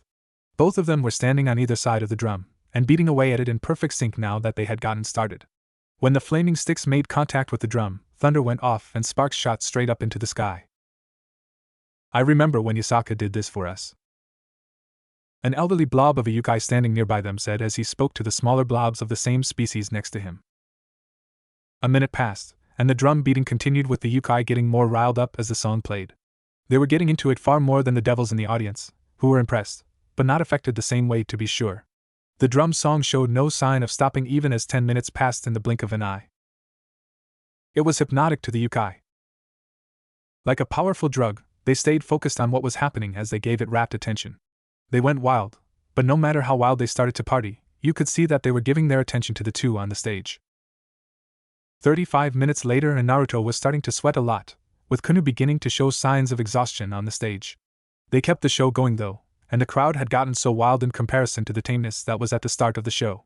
The hypnotic effect of the music seemed to have reached the peak. I call it tourism. At the start of each night of Golden Week, this song is played for different yokai so they can let loose the steam they have kept hidden deep down. They lose themselves, dancing, drinking, fighting, having fun in their true forms. Yasaka put her hand on Akino's shoulder when yokai started to push up against them as they danced. The youngest children of the current leader is assigned to do this. This tradition actually started thanks to Minato studying yokai biology. Those sparks, they give off a light that arouses our base desires. That drum also releases a perfect sound for yokai ears. Yasaka explained with a wide smile. It was a recent tradition. Still, a tradition all the same at this point.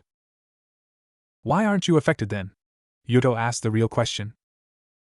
They are my child and grandchild. I'm not going to be affected by this.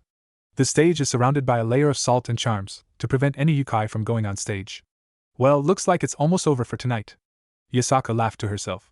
She watched as Kuna ran out of magic power first, and though he wasn't out of magic, Naruto exhausted himself and collapsed next to Kuna quickly. I'll get them once things calm down. Yasaka noticed that the drumsticks stopped sparkling, showing that the song was over now. Yokai started to collapse on the ground one after another, as their own magical energies got absorbed into the drum from the song, and with their magical energies was their stress. As each one collapsed, a face of visible happiness and relaxation appeared. None of them seemed to care at all that they were collapsing face first into the dirt. Where does it all go? Rias asked. That drum absorbs all of the magical energy and stress, and keeps it safely locked away inside of it. Then, after it spends a year purifying that magic, striking it will release small amounts of that magic into the air as sparks. Minato designed it himself, my clever boy. Yasaka gave a look of visible pride to the drum. Though, there is always some extra magic energy left over, and it gets stored for the next year. Yasaka knew of at least 20 years' worth of magic were being stored inside of the drum. Magic from several thousands of yokai from across Japan, but it wasn't a big deal. No yokai wanted to take hold of the drum. With their stress gone for the year, nobody usually had the thought to steal the drum. Not to mention the drum never left the stage, and no yokai other than a Kyuubi could go onto the stage. So every night. Can Naruto have fun with us during the day? I don't see why not, as long as he does his shrine duties first. He and Kuna used to always get into so much trouble when they finished their duties. Good times, but now look at them, so grown up. Yasaka gushed over her family. She might be a strict mother, but she was also a grandmother. In the end, her grandmother side won out quite a bit. She was going to pamper her family during this holiday when they finished their duties. After she had fun with her favorite little potion from Kushina. Prez, you might want to cut back. Ever the voice of reason, Yuto Kiba was. He could see that Rias wanted to do everything and see everything that Kyoto had to offer, and that meant that she was going to use Golden Week to its fullest. She went to every festival stall that she could find, and what was more was she went to try all of the local vendors and tried their most popular dishes. She bought vegetables at every store, though she was sending those to her parents. A growing girl has to eat, and this stuff is so good that I just can't help it. Rias had taken to spending tons of money so that she could wear a different kimono every day so far. She was lucky she was very rich, though he had bought himself a replica sword to study. He could create his own swords, but to do that he needed to design the swords. He was European, and even though he trained under a Japanese sword master, the swords he made tended to be Western. He would like to study Eastern swords so that he could make some of them himself, though he was sure that he would still mostly use his Western swords. You'll grow all right, Akino said. Rias pinched her cheek. I'll work it off later, anyway. Naruto's grandmother said that he was Rias stated as she got in line, but she stopped talking when she noticed that it was the stall with the longest line. Guess this is the stall. 100 million yen cash prize, defeat the Golden King, only 10,000 yen to attempt. Guess this seems pretty important. Akino saw that a lot of excited people were in line for this one. A lot of older men and women, but almost nobody in their age group seemed to care enough about this one. Seems we've got some time. Akino noticed the line moved forward one pace, with a person walking away from the front of the line with upset facial features. Guess he lost? Rias smiled. I don't need the money, but this seems like it will be fun. I'll give it a try as well. -2 hours later. Welcome, and oh, it's just you guys. Go away. Naruto stated as he gestured for them to step out of line, to allow the next customers to approach and challenge him. Akino sat down since she was next in line, and she looked at the board that was sitting on the table between Naruto and them. Naruto was wearing a shrine priest outfit, but he had a golden crown on his head. Golden King. So, we're playing shogi then? I've never actually played before, but I hear it's like Japanese chess. Akino saw Naruto sigh. Few, these are your 9 pawns, they can only move 1 space forward. These are your honorable horses, the knights. They move 2 forward and 1 to the side, and can jump other pieces. Your 2 lances can move forward however many spaces, and this is your 1 flying chariot, the rook. It can move any amount of orthogonal spaces, but no jumps. Your bishop can do the same, but diagonally. The gold generals move 1 space in 6 directions, while the silver generals do the same thing but with 5 directions instead. Finally, the king moves the same as Western King. Now pay up. Naruto gestured to the donation box. Kuna put a new one on the table, and she started to take the old one that was completely stuffed with bills away. She had a sneaky smile on her face, since this was the day that they made more money than any other day of Golden Week. Golden King stalled day, they called it. Akino stood no chance. I guess I'm up. Yuto sat down in front of Naruto as the pieces were moved back to where they belong. Naruto didn't change the bored look on his face either.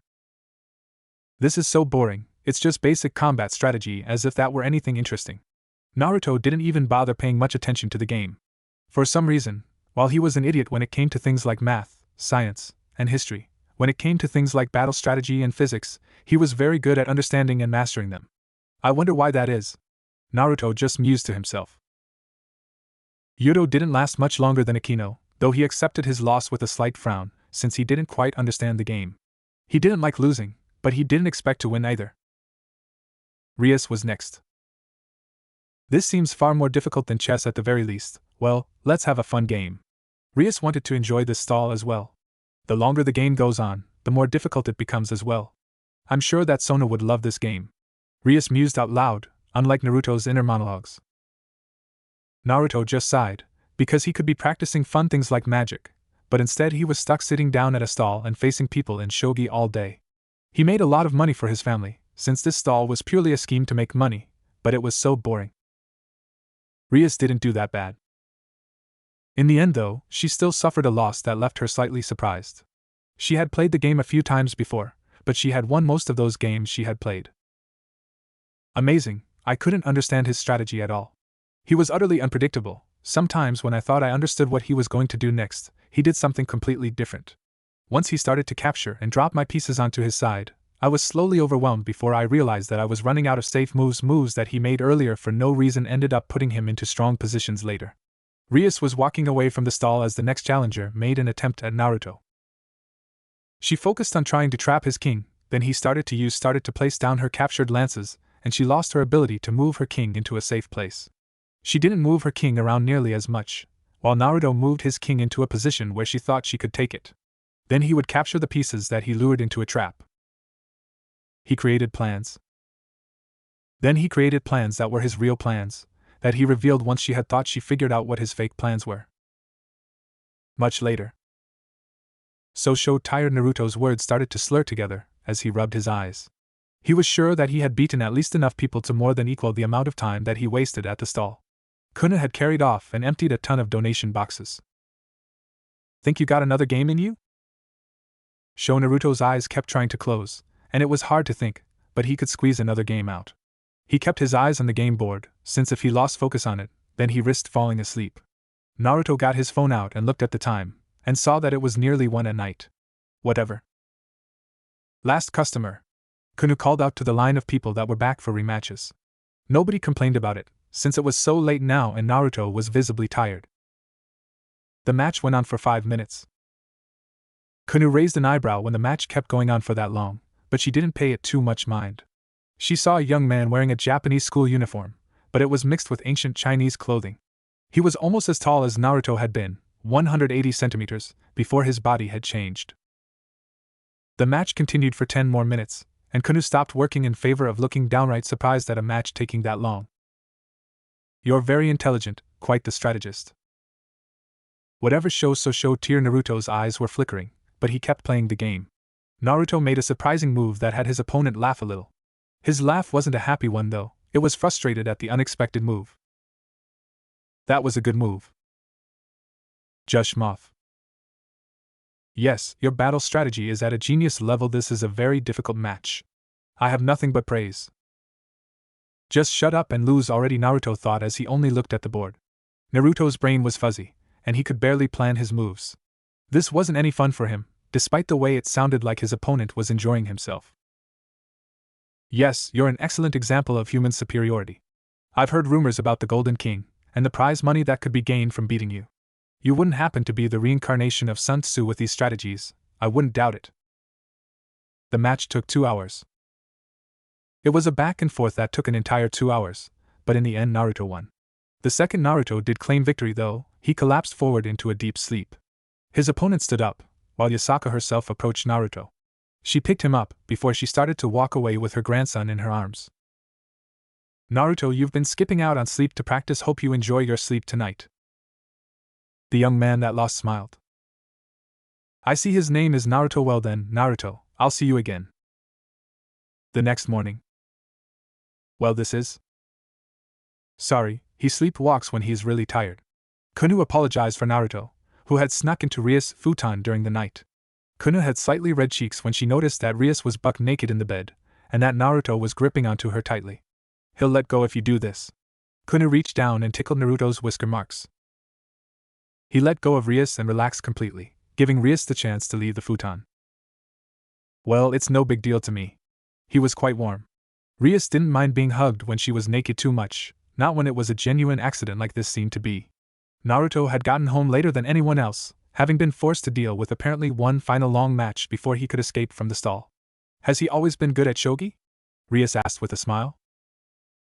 Always. His brain is unpredictable. Things that make sense to normal people are weird for him, and things that are normal for him can't be easily understood. He's got the perfect brain for coming up with crazy good battle strategy. Strategy that no sane person would be able to counter easily, and in the last 13 years of holding that stall, he's yet to lose. Rias had to do some math. He's been an expert battle strategist since he was 3 years old? Rias was a little confused at how odd that sounded. Kushina is unpredictable, and Minato is an expert at mentally multitasking. Naruto has both of those traits, so he makes multiple unpredictable plans. Don't worry about waking him up, by the way, he's too tired. The dummy hasn't been sleeping much because apparently he's been practicing magic while everyone was asleep. He spends way too much time training. Kunu was glad to see Rias finish getting dressed. Okay then, well, I'm off to explore Kyoto again today. Rias was having the time of her life still. She would ask Naruto to teach her a thing or two about shogi later, after she lectured him about not taking care of his own sleep. Naruto was extremely bored. It's just the same thing every year, it never changes. Naruto thought as he looked at the different yokai in human forms, running the different stalls. He was walking with Kunu, the two of them pretty much spent the entire festival together. He wore a white kitsune mask over his face, while she wore a matching mask on the side of her head. This traditional attire, Naruto never minded the clothing he wore before. Traditional fundoshi, he wore them even before his body transformation, but now that his body was so much more feminine, people were giving him more stares. He could feel them staring at his ass, but he did his best not to think about it. He never noticed just how revealing the clothes he wore every year were when he wasn't wearing shrine priest clothes.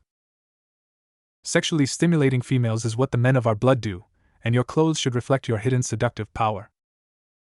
Nam! Kunu! Naruto shouted as he pulled his cotton candy back when she tried to take a bite out of it, and ended up just getting a nibble. Oh, come on, dear nephew, enjoy this while you can. You won't feel like doing anything after tomorrow night when mother strengthens the seal. Kunu enjoyed spending time with her nephew. Yes, her dear little nephew that came from her big brother. She loved teasing him, spending time with him, and being the best aunt that she could be. Maybe you want to spend time with those girls instead of your aunt.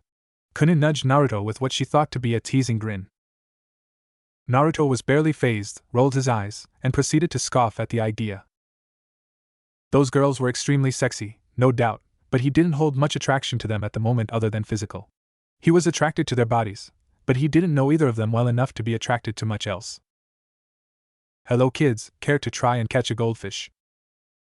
Hey Naruto, come over here and try this. For some reason, I'm not able to catch any fish at all. Rias waved to him. She looked up him and down. That looks good on you, very kitsune-like. Rias had been having the vacation of her life. Akino and Yuto both got fish, but she was having trouble with it. Akino was used to doing this, but she was a horrible teacher. Yuto was extremely skilled at these kinds of things, but at the same time he just told her that half of the fun was in figuring out the trick herself. She tended to agree with him. "He's damn sexy," Yuto gulped and averted his gaze away from Naruto, his cheeks turning slightly red. Naruto just walked right by them. "No thanks." Kunu grinned when she got a certain vibe from Naruto, and her grin turned into a proud smile when she realized that Naruto was going to blow off some steam. Their favorite yearly activity to do during the festival. Magic practice. Later. Target located at your 2. Take a 67-degree shot with 2 degrees of variable with a wide curve. Kunu stated as she peeked out of their hiding place. There were fireworks going off at the moment, and instead of watching them like normal people, Naruto was using this as his chance to practice some magic. Magic target practice. Shooting tiny magic bullets and hitting special targets. You have fuck me harder. Tons of couples love to leave the festival and come to this spot, and they would then proceed to hook up in the woods. Naruto enjoyed using this as his chance to aim for the people, shooting a magic bullet directly into the places the sun doesn't shine. A low-power shot that wouldn't hurt too much, but would certainly break the mood. Think he will come or scream? Naruto asked as he lined up his shot, a man with his pants down while holding his girlfriend, fucking her against a tree. Kuna narrowed her eyes. If you time this right, I bet you can get him to do both. There. Naruto shot a small magic bullet at a low power and fast speed, with the bullet spinning and curving at the perfect angle. Yeah. Your timing was off, he just screamed, he didn't nut. Kuna saw the man pulling out, and there was no cum leak. His girlfriend was dropped to the ground, and like that the mood between the couple was completely ruined. Kuna pushed her hand against Naruto, and she pointed at another couple. Get her this time, curve it between his legs. Kuna saw the wide smile appearing on Naruto's face. He formed 2 magic bullets and made a peace sign. Got you one better, she's grabbing his ass. Naruto shot both bullets, and they soared close to the ground, before they shot straight up. What the fuck? Bitch! Did you just? You bastard, don't just randomly fuck my ass. Hehehe, good shot. Kunu watched as Naruto shot the guy in the crotch once, and then used the second shot to change his angle so that his next thrust would go into the girl's ass. The guy thought that he got slapped in the, while the girl gave a shout of surprise. Mood ruined.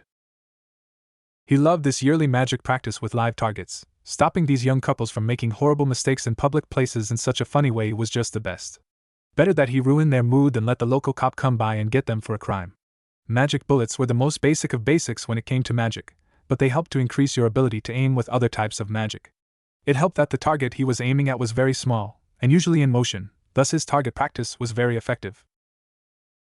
Oh, we've got a guy with a huge one with a girl sucking it. Your plan, Captain? Kunu asked with her cheeks bright red. The only one she had seen that big before was her brother's when he joined her for a dip in the hot springs. Gihihe. Naruto took aim and fired. GRK. Jerk, I said don't choke me like that. I'm not going to do this if you're going to be rough. Babe, come back. Naruto and Kuni shared a high five when they saw Naruto's expert shot get the girl and push her head so much that she ended up choking on the in her mouth. So, have you found any girls that interest you in school? Kunu asked in a low tone. She just pointed her finger at another couple, and Naruto took aim. Oh, you got a double, I think he came from it. Kunu giggled when she saw the man blush bright red in shame. Naruto made the man come early from the surprise of it. Anyway, you're super pretty now. I'm sure any girl would want to be with you, and some guys. Kunu teased Naruto. It didn't work. Not interested. I want a strong woman who can kick my ass. Just because my body changed, doesn't mean I will settle for anything less than that. A lot of those girls at school are submissive, not only that, but they can't do magic. You always did like those Nikomata triplets who used to live around here. They could crush people with their thighs. Hell yeah I did, too bad they moved away. I'm a squishy mage, I'm at my best in a fight when I can charge up a powerful spell. I need somebody that can guard my back, so I need a strong person to stand beside me. Naruto had legit, battle-related, reasons for his choices. Then again Naruto frowned. Lately, his dreams had been bothering him a little. Some of his more sexy dreams were about things that he had never dreamed about before. Types of play that had never been in his fantasies before. Then again? What about you? Naruto changed the subject, and he caused several more screams as the number of couples hiding out, fucking, started to rapidly decrease with each shot he took. His aim was getting better with each year that he practiced. I don't really care too much about that kind of stuff, but my dear little nephew, you're older than me. You should really be thinking about getting a nice girlfriend now while you can enjoy it. Yeah, and be made fun of for my size and how much I look like a girl. Screw that, I'm not a masoch. Naruto paused for a second and frowned. I'm not a masochist, he stated as he shook his head firmly. He didn't care what kind of dreams he was having. What is wrong with being a masochist? What people do with their lover is their business, and I certainly will love you all the same, even if you like being spanked or tied up. Why do you know about this stuff? Why do you know more about this stuff than I do? Naruto asked her as he took his eyes off of his target, but the sound of a scream alerted him to the fact that he still hit his target. Kuna puffed her puny chest out loudly, as if she had achieved something amazing. I studied so I can be a cool aunt to you. One that you can always come to whenever you need advice that you can't ask your parents. I've been reading tons of magazines since you're at that pervy age now. Yeah. Hey, got him. Okay, change of subject. I don't want to talk about sex with my aunt, even less when you're younger than me and a virgin. Naruto added for good measure. He was a virgin too, but at the very least that was just because he was more focused on magic than sex. PFFFFFT, that dude, oh yikes, he was not expecting her to be packing a strap-on. Naruto stated as he winced in sympathy. Kuna turned bright red, but she did the math and still calculated the shot for Naruto, since it was a pretty difficult shot to make. Naruto needed to make adjustments to how he aimed since he would be more aiming at the girl this time. He likes it. So this is where you were. Rias called out to Naruto when she saw his and Kuna's butt sticking out from a bush. A lot of couples, the few remaining at least, become very self-conscious when they saw a pretty girl like Rias randomly show up and call out so loudly. Naruto and Kuna clicked their teeth, stood up, and started to walk away. Way to ruin practice. Great, now all the targets are leaving. Well, whatever, it's getting late. You've got to get your rest, so. Yeah, growing boy, yeah, take better care of my body. I've heard it all before. Naruto brushed Rias off as he walked by her. Rias raised an eyebrow in confusion for a second, before she turned around and looked at what Naruto was doing. Her eyebrows shot straight up. Some of the couples didn't mind the audience, and kept going, regardless of the fact that a pretty girl was watching them. Rias, on the other hand, just went slightly pink in the face, while making a hasty retreat from the area. Middle of the night. Ha! Naruto destroyed a target log with a fireball, panting and sweating as he did so. He wasn't going to let anyone tell him to stop practicing. He needed to improve his fire magic, and that meant practicing his power output to gain more control. He needed to learn to fire a shot properly, take good aim, and hit with enough power to only burn the spot on the log that he hit. At the moment, the fireballs he shot blew up and set the entire logs on fire, or just destroyed them. His arm was shaking. Damn it, my magical pathways are getting stressed. I can feel them burning up. I'll switch arms until the burning stops. Naruto switched arms and kept practicing. I'm going to get stronger. I need to get the magic power that I lost back. A little burning isn't going to stop me. I'm wasting too much power. Naruto shot another shot. Naruto was using too much magic when he cast his spell, and instead of all of that magic going to fuel the fireball, 80% of the magic in the attack was being wasted and released. He didn't have good enough control over fire magic to be able to do it without wasting any magic. 20% of the magic he used to cast the spell was going into the spell, but the other 80% of it was just scattering in the area around him uselessly. Naruto collapsed onto a knee, panting hard. Fuck, damn it, why is this so hard? Why fuck no, I refuse to cry about it. Naruto felt his eyes water, but he wiped them and stood back up. He got back into a practice stance, and he forced a grin onto his face. Come on, Naruto, you've got this. You can do this. It doesn't matter if you suck at this magic, if you keep practicing, you'll do it. Naruto fired another 6 shots, one after another. His magical reserves were lower, and his control over his magical reserves was shot. His body was smaller and weaker, and he had less control over how the magic flowed. He didn't understand this body as well as his real body, even after being in it for months. His body just felt so different than it used to, and controlling magic was harder to do than before because of it. He didn't know how to fix this though. Naruto switched out of fire, and to earth. Okay, strong movements. Make your magic control the earth, and use it as an extension of my body. Naruto stomped his feet down firmly, and formed the magical circles in front of him. With sharp movements, he shifted the ground in front of him up and down. Rain? Naruto felt it begin to rain, and the dirt became to quickly become mud. Naruto's movements became more sluggish as he put more effort into training, and he quickly started to use up his magic reserves as he wasted more and more magic. I'm almost out. No, I can't let running out stop me. I'm going to keep going. Naruto took a few woozy steps backwards. Fuck, I guess I'd better rest a minute. Naruto sat down on the ground in the rain. He closed his eyes to let the cool rain refresh him. Naruto fell asleep. Kill ourselves? Yep, we should kill ourselves. Kushina, you've gone mad. I knew you were insane, but I didn't realize it had progressed to this point so soon. Minato deadpanned, since Kushina was suggesting out of nowhere that they take their own lives. She wasn't even explaining to him the reason why they should do it, and he had to get ready to go and pick up the teens from Kyoto. This was the final day of their school vacation, and Naruto had gotten his seal reapplied by Yasaka. No problems to be found. Now hear me out. Minato sat down and gestured for her to continue, but it was clear that he had a sarcastic smile on his face. As if nothing that she said could actually get him to kill himself. We're human, and we have finite lives, but if we kill ourselves we can change that. You're not making any more sense, Minato reminded her. Naruto. I'm trying to say that I'm trying to suggest a way for us to stay with Naruto forever, because he's immortal. We will die, but one day he will forget about us. Maybe we will just become a memory for him, and in 10,000 years, we might not even be that. Kushina exclaimed as she raised both of her hands into the air in annoyance. Minato didn't understand why her idea was perfect. Of course, she had yet to explain what her plan was to him yet either. All she did was tell him that they needed to kill themselves in order to be with Naruto forever, but the very idea of being with somebody by killing yourself was crazy.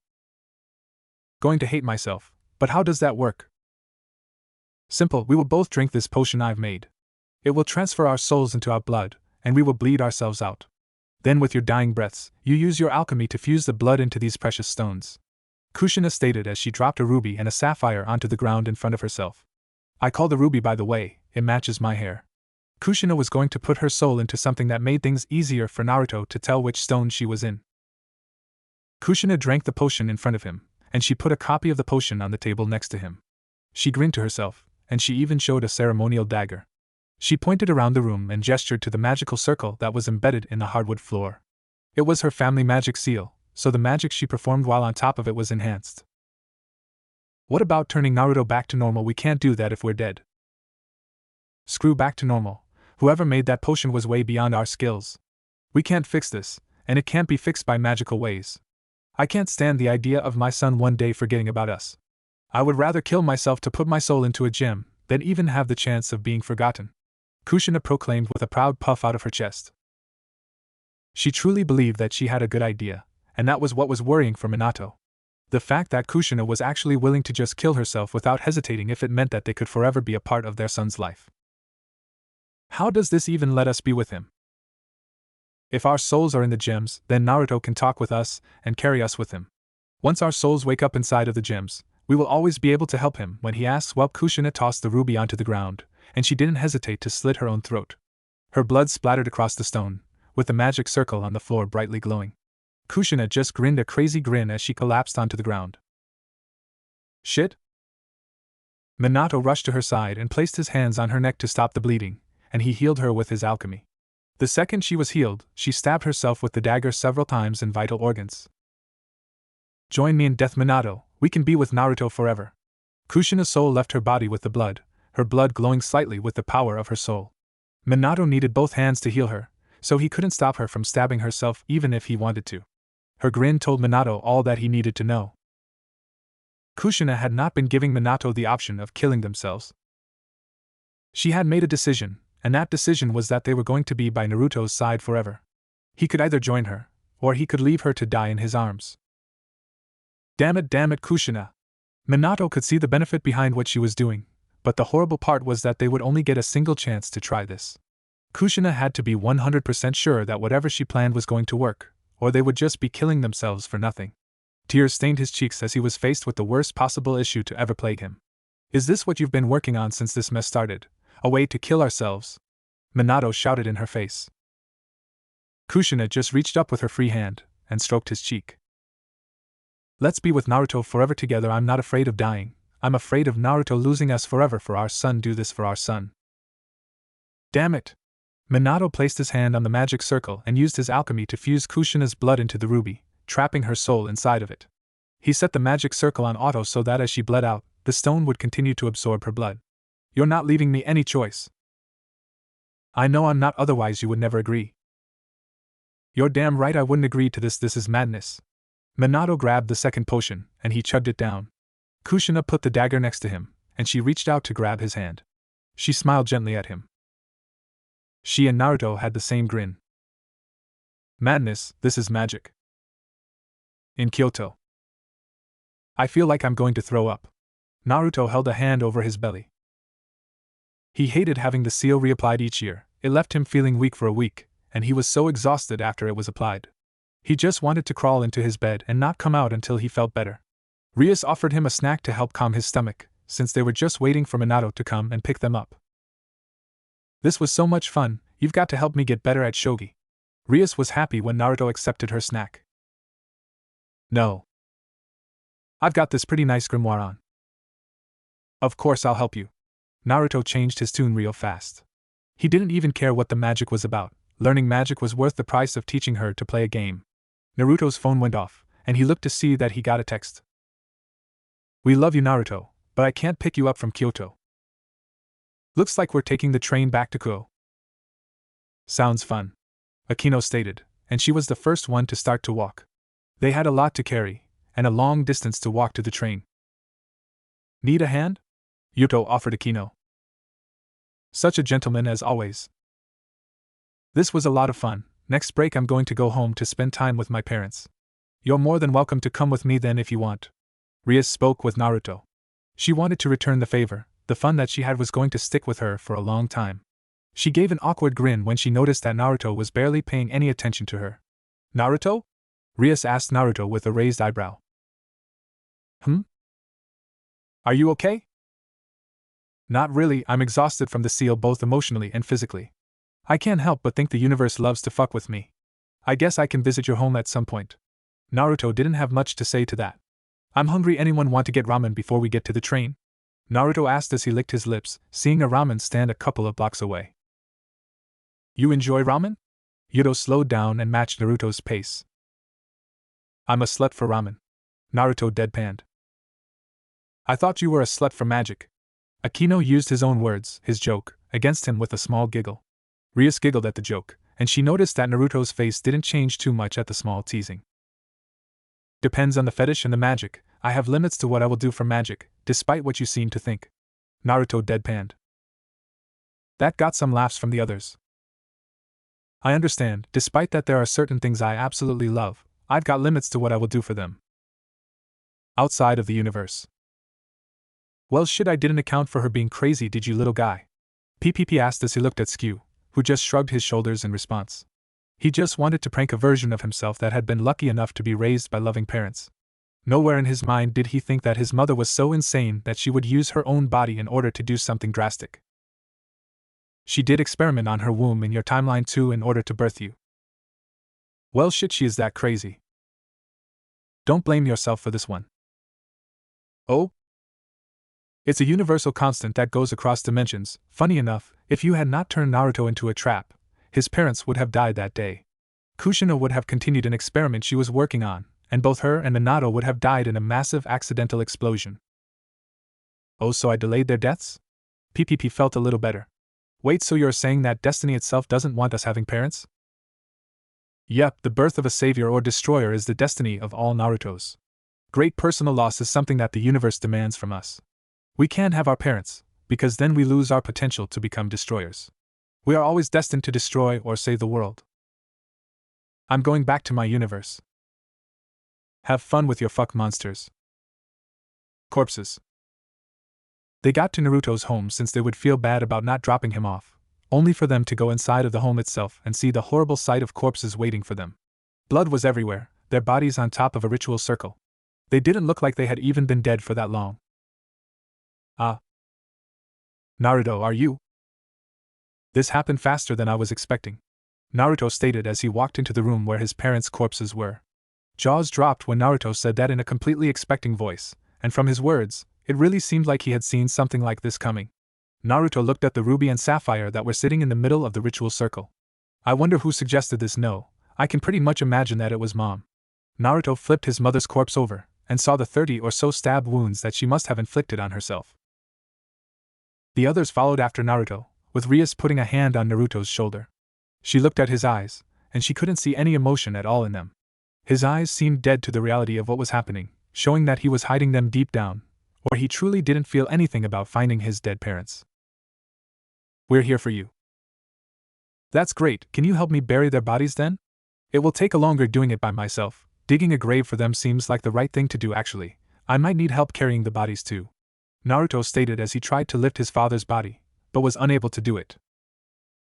You're not going to call the mages aren't actually usually registered in the government as people. I'm a Japanese citizen, but my parents use magic to blend in.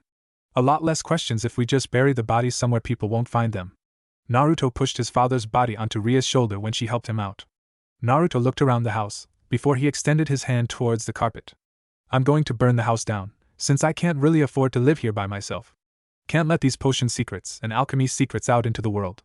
Naruto was just going to burn it all down and start anew. Eh? Akino asked Naruto in surprise. Just like that? Yuto agreed with Akino. The two of them were just shocked at how well Naruto was handling all of this. You're just going to burn all of their stuff? Yuto questioned Naruto, as if he was going insane. Naruto shrugged before he paused. You're right, there are books on magic I should go and get. Since I'm going to be burning the house down, I might as well not bother burying their bodies either. Good idea. Naruto thought over his plan. It would be a lot of work to bury his parents, something that he didn't want to do. Can you three go get all of the magic books out of my room? Naruto asked them with a tilted head.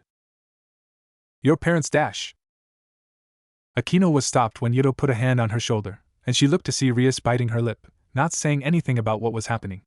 They all just nodded their heads and left the living room without Naruto, going towards his bedroom. Naruto punched his mother, and kicked his father. That was all of the anger he would have enough time to express at his new situation in the little amount of time before the others finished what they went upstairs to do. Crazy, you're both insane. Whatever is special about these gems better be worth the price you're forcing me to pay for it. Naruto felt how heavy the gems were in his pocket. They weren't physically heavy. The emotional weight these gems had were almost too intense for him to hold on to. Whatever was special about them was something his parents had felt were worth their lives to give. He could feel strong magical power coming from the gems, and the power felt similar to his parents' power in nature. I knew one day she was going to kill herself on accident or on purpose with one of her potions, and I figured he would die in the same accident, but this happened sooner than I thought. I thought I would be out of the house and on my own. Naruto thought as he extended his hand, summoning a fireball. He pointed it right between his parents, and set the entire magic circle ablaze with them lighting up in the flames. In a few moments, the others came down with his books, seeing a fire spreading in the living room. We've got them. Thanks. Naruto didn't pay attention to who had spoken to him, but he guessed it was Rias. He didn't care though, he just watched his parents get consumed and converted into fuel for the fire. Did you know fire needs fuel, heat, and oxygen to burn? Fuel is anything that can burn on a molecular level, and carbon-based life forms are not immune to this burning. Naruto explained the process of burning something to Rias, or whoever had spoken to him. His parents had become fuel for a fire, a magic that he had started to learn when he got to this town. Naruto went over magical formulas in his mind to keep himself calm. The others were deathly silent. What could be said here? Fat in the human body is an amazing fuel, and when a body is burned, peripheral bones in the hands and feet usually don't burn all the way up. That is because there isn't a lot of fat there to fuel the flames. Fatter people burn hotter and longer than thin and muscular people. Naruto felt Ria's hand hold his own as she pulled him along after her. He could smell the burning of corpses, but that just made him remember things that had to do with the process of burning. Is this how he is handling his loss, by bottling it up? Akino felt sympathy for Naruto. The way he handled things were so different than the way she did it. You can stay with me if you want until we can contact your grandmother. I can't stay with her, otherwise I wouldn't have come to this town in the first place. I'm just going to, I don't know, get an apartment or something nearby the school and find a part-time to pay for it. Naruto knew it would cut into some magic study, but he didn't have much choice left. There was a large explosion behind them that destroyed the entire house completely. The fire had reached his mother's potions, and they reacted violently to the fires that burned. There was a crater where his house used to be, and Rias noticed that pieces of the house that rained down from above would bounce off of the air around them. I'm good at wind magic. This barrier has been around us since we started to leave the house, Naruto pointed out with a smile. You're staying with me, at least until you can get that apartment like you said. Rias knew that insisting on Naruto staying with her would be the only way he could be willing to do it. There was a long pause. Naruto just stared at the crater that was his home, and by this point the sound of police sirens could be heard. They didn't have much time to delay in how things were going, or there would be a lot of awkward questions to answer that he wasn't in the right state of mind to lie about. You know the really sad part? What? I can bet you my mom did something else that hasn't happened yet, something that will come into play later on, and make this entire mess even more screwed up. I just know that she did something. It is so sad it's funny. Naruto had to laugh at the situation. Even as he laughed, he walked with the three demons. He allowed them to walk him away from the scene of the explosion. The next day, I burned all of my clothes and other things. Naruto realized that he may have made a couple of mistakes when he burned down his home, and realized that maybe he took after his mother more than he thought. Instead of thinking things through, he had gone with his gut in the moment. Naruto looked at the ruby and sapphire sitting on the arm of the couch he slept on, and he felt a little frustration, before he sighed to himself. How are you feeling? Rias asked Naruto as she sat next to him on the couch. I feel like I just burned my parents' bodies, and now I realize that I'm an emotionally broken person who takes after his mother. That is a very astute way to describe yourself. Rias had to admit she didn't expect that answer. There was a knock on her door, and she walked towards it. When she opened it, she saw the delivery man waiting for her. Delivery for Rias Gremory. This is a box from Kushina. This can't be good. Rias thought to herself as she looked at who the box had come from, and she realized that she might not want Naruto to see her open the box up right now in his current state. It just might be a bad idea. It was a sad thing. How a person could block out emotions during times of great stress or need, and how a person could keep finding excuses to continue to block out those emotions. Rias had refused to allow Naruto to find his own apartment on his own, mostly for her own reasons. She didn't know Naruto well enough to know how deeply he was hiding his emotions, but she knew the human mind well enough to manipulate memories with her magic. She had studied how human minds work to some degree to manage that level of memory manipulation. He needs to cry, Rias thought as she watched Naruto studying a magic book. I can't let him be by himself until he breaks down and mourns his parents. Rias continued her line of thought. She wanted to help him, because she could hardly imagine the pain that he was going through right now. To lose your parents was heartbreaking. Naruto, I think we should talk about your parents. What is there to talk about? They killed themselves and I'm pissed off. Naruto deadpanned at her when she questioned him. He had expected his parents to die a long time ago, though in all honesty he expected to die with them in some freak accident. It was a little shocking to be sure, but he had come to terms with their deaths long ago, even before they died. I mean, I can't exactly mourn them right now anyway.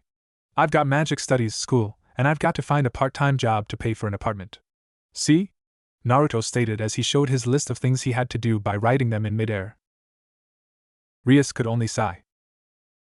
Naruto wasn't allowing himself to the time to feel anything was just the problem. His mental defenses were high. He was keeping his mind busy with things that many would consider trivial, but to Naruto were a matter of great importance. Stay with me as long as you like, Naruto. It's perfectly okay to rely on your friends in your time of need. Okay, then start charging me rent, or make me do something in order for me to feel like I'm not mooching off of you. Anyway, I still need money to eat, and it isn't like I can just sell an unlimited amount of gold. Naruto stated as he thought about his blood. In truth, he could avoid all money troubles by selling gold he could create, or precious stones. That could lead to somebody learning his secret though, and he would be forced to have to always be on the run if somebody found out his secret. I've also got clothes problems. All I have are these schoolgirl uniforms. I need more clothes. I'll need a swimsuit to study water magic near the ocean too, and some workout clothes. Well, I'm off to find some part-time work. Naruto stated as he got up. Rias didn't just let him leave though, she stood up and walked by him when he left the room. She wasn't exactly trying to sneak either, she made it obvious that she was going to follow him. You wouldn't be mooching off me, and don't worry about my money either. I'm very well off, I already take care of Akino and Yuto's expenses. 7 or 8 more people wouldn't even raise an eyebrow from my parents. Rias wanted to convince Naruto that he didn't need to work. Naruto rolled his eyes. I refused to. Naruto stopped talking and sighed. You're not going to stop, are you? Naruto asked her. She smiled at that. I care about you, so no. I don't know if I can mourn them, because I don't even know what to feel right now. Everything in my life has turned upside down in such a short time. I'm a super cute, adorable trap, and I've been having sexual dreams that I almost never had before my transformation. Now my parents are dead, I'm in a new town, and my only friends are perverts, a fallen angel, and devils. Naruto listed off the things that were wrong with his life at the moment. He didn't want to know what he wanted to feel, because everything he was feeling was all over the place. Oh. Not to mention I'm a pervert who likes to dress up like a girl, and I hate it. Before I was turned into this, I never had dreams that I was being spanked by a hot girl as she teased me. I used to be tall, 180 centimeters tall. I used to be muscular, well, not super muscular, but I was athletic. My magical control was better than it is now. Everything that I have worked for, and everything I took for credit is gone. If I break down crying now, then I might not be able to recover by myself. Naruto didn't say it out loud, he wasn't comfortable telling people that. Naruto glanced over at Rias, and saw how she was waiting for him to say more. She was a very beautiful, caring woman, and he just sighed after a moment. Go on. Go on? Naruto asked her with narrowed eyes. Go on, tell me more about your problems. Whatever problems you have, I can help you with them. After all, I'm a demon, and responding to desires is what I do. Rias smiled at Naruto. It was just a smile. It made him frown. I can't ask you to help me. Okay then, I'm going to help you without you asking me then. Rias grabbed Naruto's hands and walked side by side with him. If you don't like it, consider it my way of thanking your mother for the gift she sent to me, for the potions she sent me. Rias saw that Naruto raised an eyebrow at that. Naruto tried to pull his hand away. I don't need help. Too bad, I'm giving you help anyway, and there is nothing you can do about it. I'll buy any apartment building that you go to, and make sure you pay no rent. Whatever clothing store you visit, I'll be there waiting for you, and you won't pay for a thing. If you get a job, I'll visit there every day you work and shower you with praise. I'm going to help you, and if you throw a fit about it, well, I guess we can get Akino involved. Rias stated as she raised a finger up. She still refused to allow Naruto to tug his hand out of her grip, even as they walked together. What are you, my sugar mama? Naruto deadpanned at her. I'm not your sugar mama. I'm a seriously concerned friend who doesn't want you to spiral into a never-ending cycle of depression and despair. I have the power to help you, so I'm going to help you, and there isn't a thing you can do to stop me, so get used to it. You're going to cry one way or another and let it all out. Rias' words caused a visible stir in emotions on Naruto's face. Naruto pulled his free hand back, balled it into a fist, and he took a swing at Rias. She caught his hand before she lifted his entire body up into the air by his wrists. They stared into each other's eyes. I'm going to shower you in so much love that you're going to cry. You will cry so much that by the end of it, every sad thing that has ever happened to you will feel all better. Rias threatened him with the weirdest threat he could imagine. Naruto took a deep breath. Rias was challenging him. I have my pride. I'll crush your pride with my love. Rias responded as soon as he said it. If that doesn't work, I can just spank you until you admit you miss your parents. Rias also gave Naruto that option. Usually spanking was reserved for members of her peerage who broke rules, since it would look bad on her family if she didn't punish her servants when they acted up. She didn't usually spank them for minor things, and Naruto wasn't part of her peerage, but she would threaten him with the punishment all the same. Water splashed on both of them from above, with Rias quickly realizing that Naruto had summoned water magic above their heads to drop it down on them. She kept her hold on him, even as her shirt became slightly see-through with her bra being fully visible. I can see you're through your bra. Naruto looked at her boobs directly, trying to embarrass her enough to let go of him. He actually could see the shape of her. He used some ice-cold water for the magic. Rias sighed in response, but she did relent and allow Naruto to stand on his own 2 feet again. She did not cover herself though. By the way, I have tons of problems as well. If you really don't want to feel like a mooch, you can help me too. How about that? Rias asked Naruto with a smile on her face. Eh? Naruto was confused, since just seconds ago she was being pushy, and now she was willing to give ground to him. It actually made him a little suspicious, but other than giving her an odd look for a few moments, he didn't have much reaction. Rias grabbed his hand. So, tell me some of the things that are troubling you, and I'll see what I can do about them. Rias stated to Naruto with a smile. He sighed and walked with her. What do we have here? Rias wanted to assert her dominance over me by trying to make me cry, and she threatened to spank me. Naruto pointed a finger at Rias. He let go of her hand and went complete deadpan, with Rias sending Naruto a surprised look at the way he phrased that. Not wrong exactly, but not completely correct. Oh my! Prez, you naughty girl. Akino teased Rias, and the redhead responded by slightly touching her fingers to her forehead. Akino had a towel and covered Rias' shoulders and breasts with it since they were walking down the street, and she was soaking wet with visible hardened. Why don't you just leave the spanking to me? I'm sure that I know just the ways to make it hurt so good that he will cry out. Akino moved over to Naruto as whispered into his ear from behind, when he tried to sneak off. He shivered with his face turning bright red. He ran away. Akino, why did you scare him off? Your plan is to make him open up and spill everything, and cry his heart out. I know you well enough to know you've come to care for him. He's quite fun to have in the clubroom. Yuto constantly trains with his swords, leaving just you and me. I'm quite fond of him as well. It's so much fun to watch him get completely obsessed with his goals, so I'm going to help. Akino clapped her hands together. Rias sent Akino a suspicious look. Listen, Akino. Also the way he just shivered and blushed, it strokes the sadist in me. Akino licked her finger and slowly dragged it across her lips. Akino did become serious after a moment where she allowed herself to get lost in her own fantasies. Not to mention, he's already figured out my heritage, and still treats me the same. Akino smiled after a moment. Rias was surprised. He figured it out on his own? Rias was honestly shocked. He knew from the moment he met me, he sensed that part of my magic. He put two and two together. I saw it in his eyes. He cares more about my magical talents than he does my heritage. Actually, you heard him. His only friends are perverts, a fallen angel, and devils he knows, and that confirmed it for me. Akino had suspicions, but Naruto stating what his friends were was enough to let her know that he truly did know her secret. So you're romantically interested in him? Rias had to ask with a raised eyebrow. Akino hummed in thought. I think he is just my type. He's almost always smiling. Is he?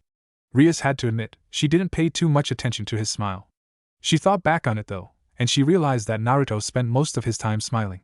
The only time he didn't smile was when he was being forced to do something he didn't enjoy. The rest of the time he was smiling as he enjoyed practicing magic.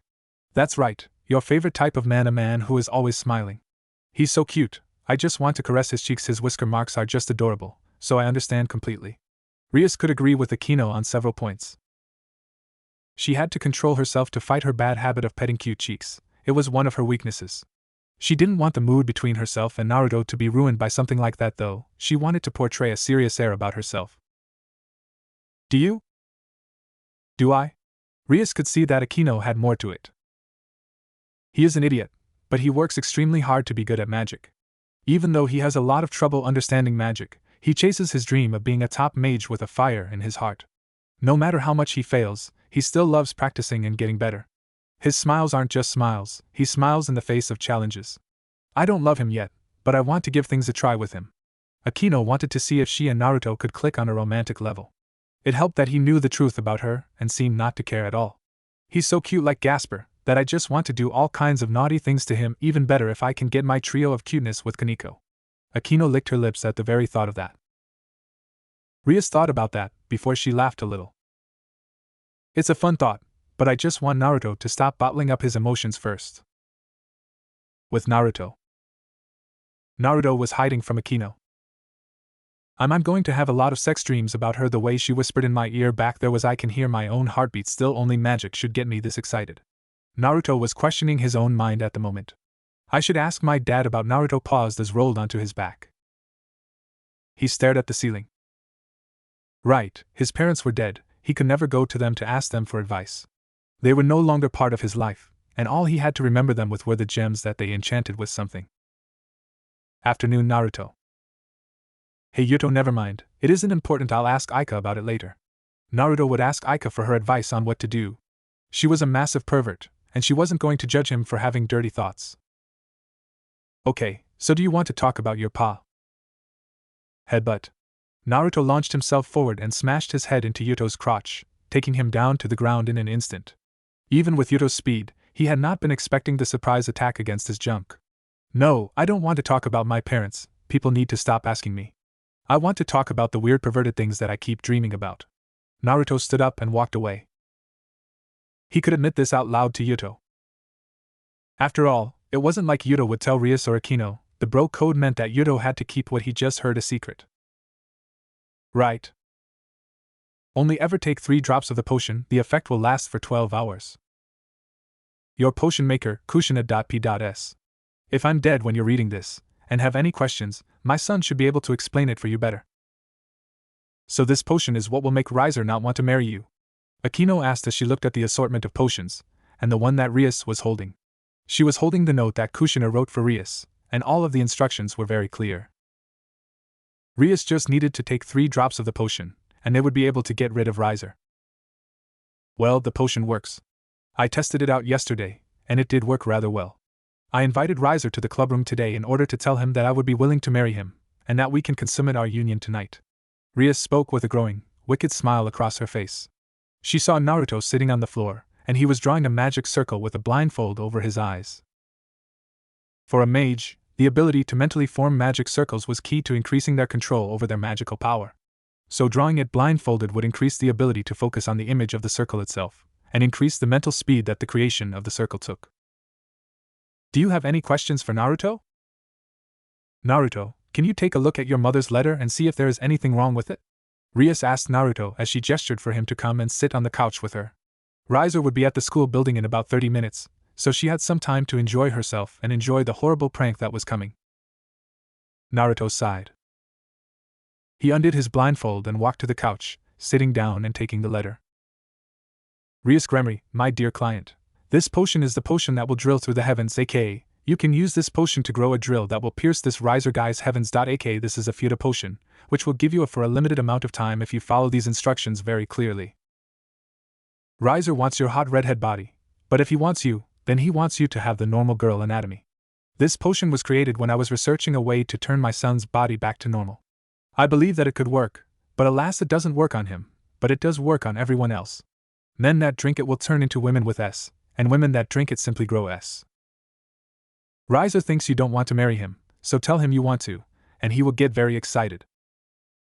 Step 1. Tell Riser you want to marry and fuck him. Step 2. Drink the potion. Step 3. Meet up with Riser, and tell him you can't wait for penetration. Make sure you word it very carefully so he thinks he will penetrate you. Step 4. Roughly fuck his ass, or let him chicken out. Tell him your new body addition is permanent, and as long as you follow the instructions, it won't be permanent. Step 5. Enjoy him canceling the marriage, and have fun. Follow the instructions. I repeat, follow the instructions on how to take the potion perfectly, or the effects will become as permanent on you as my son's transformation is on him. The instructions are very simple. Don't take the entire potion, don't take half of it, don't take 1 drop or 4 drops, or 2 drops.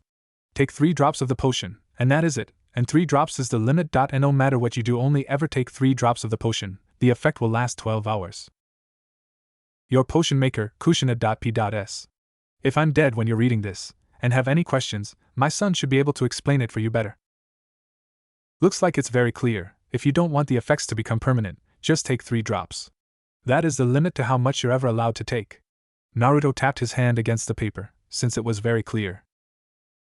Rias should only ever take 3 drops. Ever. Okay then, 3 drops it is then. Rias stated as she got the dropper, and she filled it with the potion. She extended her tongue out, and put exactly 3 drops of the potion right on her tongue. With that done, she swallowed the drops and nodded her head. Naruto blinked and looked at her. Ah, never mind. Naruto stopped what he was saying when a flaming magic circle appeared in the room. Naruto got off the couch and went back to studying magic, not caring about what was going on now. Have fun with the plan, though never mind. Naruto stated as he realized the mistake in the plan that Rias had made for herself. His mother could have worded that a little better, but he was sure that something could be possibly done in the future. It was possible that he was wrong, but he was pretty sure that he was not wrong. His mother was a very straightforward and literal person after all. Rias! Do you mean it? Have you changed your mind? Riser came out of the portal, excited with red cheeks.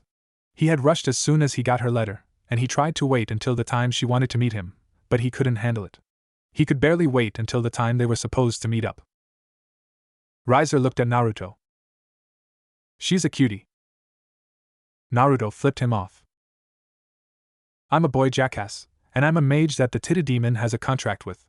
You aren't allowed to touch my hot trap body," Naruto casually stated without looking away from his book on fire magic.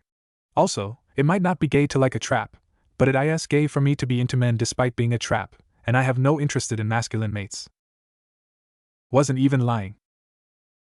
Despite some of his new internal interests, he wasn't attracted to dudes. He just didn't like looking at those muscles, and he wasn't attracted to those deeper voices. He just didn't have any attention to dudes. Which was funny because he had been attracted to his own reflection in the mirror when he wasn't paying attention to the fact that it was him. "Okay, is he your contracted mage?" Riser asked Rias with a raised eyebrow. She nodded. "Not official yet though, but I do plan to contract him in the future. So all things considered, he is my contracted mage." "Now you got here faster than I thought you would. You read my letter all the way?" Rias asked with a graceful smile. She wasn't shocked that Riser got to the clubroom early, not when he had been trying to seduce her for years into agreeing to the marriage, and consummating the union before the wedding. This must have come as a welcome surprise to the man. Akino walked over to Naruto, and sat down on the ground in front of him. "Here, let me help you with that." Akino needed to keep her mind preoccupied, otherwise she was going to laugh her head off. She knew what was coming, and she really couldn't wait until the fallout. "You said you wanted to enjoy your first time with me until morning. Are you being serious?" Riser was excited. Visibly excited. Rias just stood up and smiled to him, as if they was the answer to his question. She didn't correct him, because he wasn't completely wrong. She had to internally smile at just how evil Kushina was to think up this kind of plan for her, but at the same time she had to admit that she would have never thought of such a simple solution to her problem. She had access to transformation magic, and she never thought to threaten Riser with it, though she didn't have experience with the magic like her brother did. "Of course, Riser, I'm always serious when I speak to you. I don't find any conversation I have with you to be the least bit comical. So no, I'm not joking with you. I wish to give you a taste of what your future holds with me as your wife. I swear that I will do my absolute best to ensure that you know fully well just how ready I am to fill a hole." Rias wanted to burst out laughing on the inside as she saw Riser's face light up. He wrapped an arm around her. "Very well, my dear, then let's go. No need to keep the bed waiting." "Of course." Rias and Riser left the room. "Okay, spill the beans. What did Rias do wrong?" Akino asked with a smile on her face, knowing that something had gone wrong judging by how Naruto had reacted. She also chuckled when she thought about how amusing it would be when Riser came back to teleport away from the clubroom. Naruto looked at her.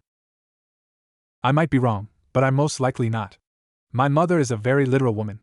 If she says that you should only ever take 3 drops, she means ever. You don't take 3 drops when you want to use the potion, you take 3 drops through the course of your entire life." Naruto explained what he believed his mother meant. Oh. Akino realized what that meant. "Yeah, I mean, it's not like you can't suck the magic out of her cock to make it vanish. You devils do have that ability, but it's permanent now." Rias should have read the instructions carefully, but still, oh well. Naruto knew of their biology enough to know how they could drain energy by sucking it out through their mouths and sex organs. It would be easy for Akino to help Rias manage her new problem. Then again, I'm not a potion maker, and I'm kind of dumb, but I know my mother well enough. She really put emphasis on the 3 drops part, and the only ever part Naruto pointed out. Akino blushed when she realized what Naruto casually suggested. "Aya. Oh, come on now, Riser, don't you like my naked body?" Riser came running back into the room but naked, having taken no time to get naked for Rias. He had his clothes in his arms as he ran to the magic circle out of the room. "Fuck no, the Riser does not enjoy this. Riser will not be pegged by your girl cock. Riser will not allow that monster in his harem." Riser was so scared that he was speaking in third person.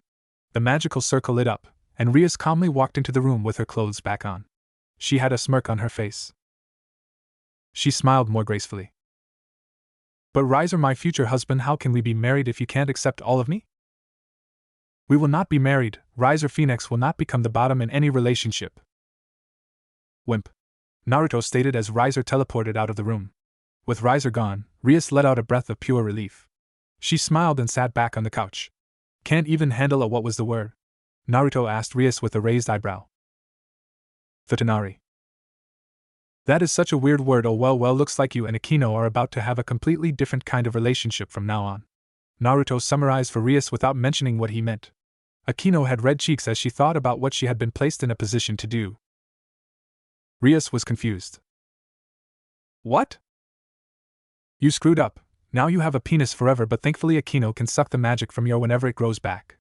Naruto stated plainly, and clearly to Rias so that she knew exactly what he was talking about now. Rias looked at him with a blank stare. Well, I've solved the problem with Riser, so I'll take the good with the bad. Having a penis is a lot better than being married to a man I don't love. Rias crossed her arms under her chest. It sounded like they could at least manage the problem, and she doubted this would put that much strain on her life. Are you sure it's permanent? Rias wanted to make absolutely sure, so she asked for confirmation. If it doesn't fade in 12 hours, then you better have Akino get to sucking. By the way, I'm not able to help you with that. Since I can't suck the magic out, and I don't know how to make a cure, I won't be able to help. Don't worry, I'll be happy to help you. Akino confirmed for Rias with a smile on her face, though it was a strained smile. She had to be honest. She never thought she would ever be put in the position that she was now in, where she was going to have to suck her female best friend's penis in order to get it to turn back into a. Oh, your mother. She makes all of her potions like this. She's evil for a reason. You're a devil, but if you make a deal with my mother, she will always and forever grant you your wish in a way that will punish you like a monkey's paw or a rainy devil. It's a bad habit she had. Naruto explained to her, since he knew that his mother was a prankster down to her core. She could never resist the urge to make people pay for coming to her for help. If you wanted a potion to grow your hair out, she would give you a potion that did that. It would do exactly what you wanted, but it would come at a cost. The potion would give you hair, but no doubt it would make you grow super thick hair over your entire body after a certain amount of time had passed. Or it would make the hair grow in an uncontrolled way, so that you could never enjoy it. Only 3 people were immune to her asshole potion making. His father, his grandmother, and him. He had kind of a messed up childhood home because of what his parents did for a living. Hot damn, that boy has got to be a half-breed, because that ain't Japanese right there. Look at him, Naruto, that guy has a 24.5 centimeters right there. Don't really care about the baseball team sizes, Naruto stated as he hung out with Aika, going over scientific formulas with her. She wanted to study with him here though so that she could get eye candy in the form of the sweat baseball team as they practiced for an upcoming game they had with another school. Velocity formulas and inertia formulas, Naruto stated with a frown. That was part of the reason he was wasting so much magic with his fireballs, because he was only using the science in creating the fire, and he was completely using magic in order to launch it. That caused him to waste a lot of power that could be used to fuel the flames, or rather, it took the power from his flames and used it to propel his fireballs.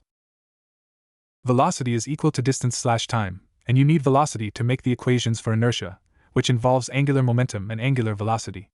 Aika explained as she returned to helping Naruto study the different sciences that he wanted to learn. She started to go over the different kinds of velocity with Naruto, and the different kinds of formulas needed to figure out each kind of velocity, and how it related to inertia. She wondered why he wanted to learn this stuff, when it wasn't required for school in the slightest. It was kind of strange how he wanted to keep learning these different things, but none of them seemed to apply to what he wanted to do in the future. Oh well, he was a cutie, so she would let it slide. Most guys avoided her like the plague because she was an open pervert, and could measure their s through their clothes. Look out! Naruto lifted up a finger when he noticed a baseball coming right at his face at a high speed, and he looked at the speed it was traveling. When it got 5 feet away from his face, Aika tilted her head when she saw the baseball slow down a small amount out of nowhere. Conk. Naruto was still knocked onto his back when he got hit right dead center in the forehead by the ball. He had used wind magic to slow the speed of the ball, but he made sure it would still hit him. I see, so controlling speed and direction using velocity formulas and inertia formulas can reduce the amount of magic consumed. Naruto had wanted to test his theory out, but he had hoped that it would hurt a lot less. Oh crap. Naruto, are you okay? Naruto sat up and rubbed his forehead. Aoi, let's get back to studying. Naruto picked up the baseball, and he did some mental calculations. A small amount of space appeared between his hand and the baseball, creating a cushion of sorts. Naruto surrounded the ball with his wind elemental magic, something invisible to the naked eye normally, and he went through all of the conditions needed. Here! Naruto called out to the baseball team. He threw the ball. Using his wind magic, Naruto controlled the speed and power behind the ball, sending it zooming across the field. He knocked the baseball team member that caught the ball off his balance. Nice throw, you got a really good throwing arm on you. Aika watched as the baseball team stared over at Naruto with a lot of surprise since he had just thrown the ball a lot faster than their pitcher threw it. They had stopped practice and were huddling up together, while Naruto just went back to studying with a confused look on his face. It seemed he found something he was having trouble with. Seems I'm missing something. I did just reduce the magic consumed by that spell by over 20%, but my control was a little shaky. I guess I need calculation practice, and practicing using it quickly. Naruto had still wasted a lot of magic with his spell, but overall his results were better than he expected them to be. It would seem that using magic alone to control the way his magic moved around really was one of the reasons he wasted so much magic with all of his spells. The list of things that went into magic was not a small list. Now he needed to utilize scientific formula and molecular structure in order to create elements, and now he needed to memorize how to control them using direction-changing formulas, inertia formulas, and velocity formulas. He also needed to memorize each magical circle more accurately, and incorporate the new formulas he learned into those magic circles. Hey Uzumaki-chan, do you want to join the baseball team as a pitcher? I'm not much of a pitcher, more of a catcher. Naruto made a sly joke without even looking up. Whatever it took to get these people to leave him alone so that he could get stronger with magic, and raise his magical rank higher and higher. Aika blinked. Oh hihei okay hihei. Aika started to lose it when she got the joke. Oh, with an arm like that, you're an awesome pitcher. Your throw almost broke my hand when I caught it. If anything, our catcher will have trouble with a pitcher like you. Why don't you give the baseball team a try? I could use this as a chance to practice, but it's too annoying. I should just get them to stop with this now. Naruto thought to himself as he stood up. Naruto looked forward, and saw that he needed to look up. He hated his new short stature a lot, because he used to be taller than this guy. He missed the days when he was 180 centimeters tall. He measured himself, and now he was 146 centimeters tall asterisk, and he damn hated that he was as short as he was when he was a kid. Now because of his frame and his height people confused him for a short, petite girl so much that it was crazy. Please, and with your height, your strike zone is very small, you're perfect for our team. You'll be our tiny spiraling terror with your insane fast spinning pitches. Naruto punched him in the, not the balls, just the. He still collapsed onto the ground though, and with that Naruto grabbed his stuff and started to walk away. Aika was still on the ground dying from laughter that only got more intense when she watched Naruto punch the captain of the baseball team in the junk for stupid nickname that he had been given. Naruto was already long gone by the time that Aika recovered, but she stood up and gathered her own things, before she chased after him. Phew Naruto, you're going to kill me, that was too funny. I'm going to watch the kendo girls practice and study there, you can come if you want. Naruto told her with a side glance. Later. The movement is very firm, and their legs are set in a good form, Naruto thought to himself as he drew the girls' body anatomy and the motions they were going through. He memorized their stances and their footwork with each strike they practiced with each other. Why was he doing this would be what those not aware of his goal could ask themselves, but Naruto didn't concern himself with others' opinions. Aika was curious about it anyway. He's putting in a ton of effort into memorizing their feet, as if he wanted to learn kendo, but he doesn't care about kendo. I really don't know how to read him. Aika was just confused. Hey Naruto-chan, do you want to do a practice match with us? Murayama asked as she came forward. The club was fine with Naruto watching, since he wasn't peeping at them or being a pervert. He seemed to be interested in kendo itself. Aika watched as Naruto raised an eyebrow, before he stood up and nodded his head. Sure. Really? Aika was just shocked when she saw Naruto agree. So the girls of the kendo club got Naruto some light body armor, and gave him a sword to practice with. Naruto walked up and stood across from Murayama, and he placed his feet in the same position that she had done earlier. Staying firm with your feet can help with gaining a stronger connection with earth element magic, but allowing for smooth and fluid movement of body can strengthen a connection to the element of water. Naruto thought to himself as he settled into a stance. Okay, you can start when ready. Murayama swung her shurnai at Naruto, and he curved his arms upwards. His shurnai knocked her weapon to the side, and he pushed it so that the tip was touching the floor. Naruto firmly moved his lower body forward by taking a single step, and with a smooth motion of his upper body he allowed her to try and pull back her weapon. As she was pulling it back, he swung and hit her in the side of the helmet with the shurnai. Murayama stepped back purely out of surprise. Aika's jaw was just dropped. Was he a kendo genius? Have you ever done kendo before? Murayama asked Naruto as she stepped back, and took up her stance again. She was surprised that he struck her like he did. She shouldn't have gone easy on him, though. It would seem that he had experience with the sport. No. Ah, you're a genius then? Murayama asked as she put her all into facing him for a second round. Naruto moved his lower body like water and slid out of the range of her weapon, keeping his upper body firm as he struck her shunai. The shock went up the weapon, and she let go of it for a second. Naruto switched his stance and firmly stood in place, and smoothly moved his waist and hips, striking Murayama in the side. Genius? Naruto asked with a raised eyebrow. Everyone knew he was an idiot, right? Yeah, if this is your first time, then what you're doing now just shows you might be a kendo genius. Murayama got ready for another round with Naruto. She lost again. Naruto bowed to her as he took off the equipment strapped to him, before he grabbed his stuff. He didn't say another word after that and just left the club, now that he had what he needed. He learned their stances with his body, and now he had no need to watch them at their current skill level. Until he could see firmer stances and more fluid movements, there was no reason for him to watch any of these girls. I should test to see if these stances can help me control Earth better. I hope I didn't just waste my time with kendo for nothing. Naruto just wanted to get better at magic. You totally lied to her. You're a secret master of kendo, aren't you? Aika nudged Naruto, following quickly after him. He just stared at her. I didn't lie. I mean, technically I did used to work out with my family a lot, Naruto stated to her. Aika blinked. So he had so much talent, but didn't care to go further with it. Surzek spewed the air from his lungs when his sister told him how she managed to get Riser to cancel the marriage between them. Nobody in the family had been informed of just how it happened, so he came to investigate it on his own. Surzek had been shocked to see the results of Rias messing up her body with a potion from a now-dead witch. He was already going through his head to make a list of the possible ways to fix this. Yes, but thankfully Akino has been taking care of it. Sucking the magic out of it returns it to normal for a small amount of time. Rias assured her brother that she was fine. She was getting used to having it at random times, though she always woke up with one now. It seemed like the magic came back in her sleep, so she needed Akino to take care of her problem every morning. It's okay, I did this to myself. Rias calmed her brother down. Because she's an idiot. And you must be Naruto-chan? Surzek questioningly stated. Call me whatever. He's the guy? Surzek asked Rias as he gestured to Naruto eating from a cup of noodles. He was just sitting in the room, and he raised a hand to wave to them.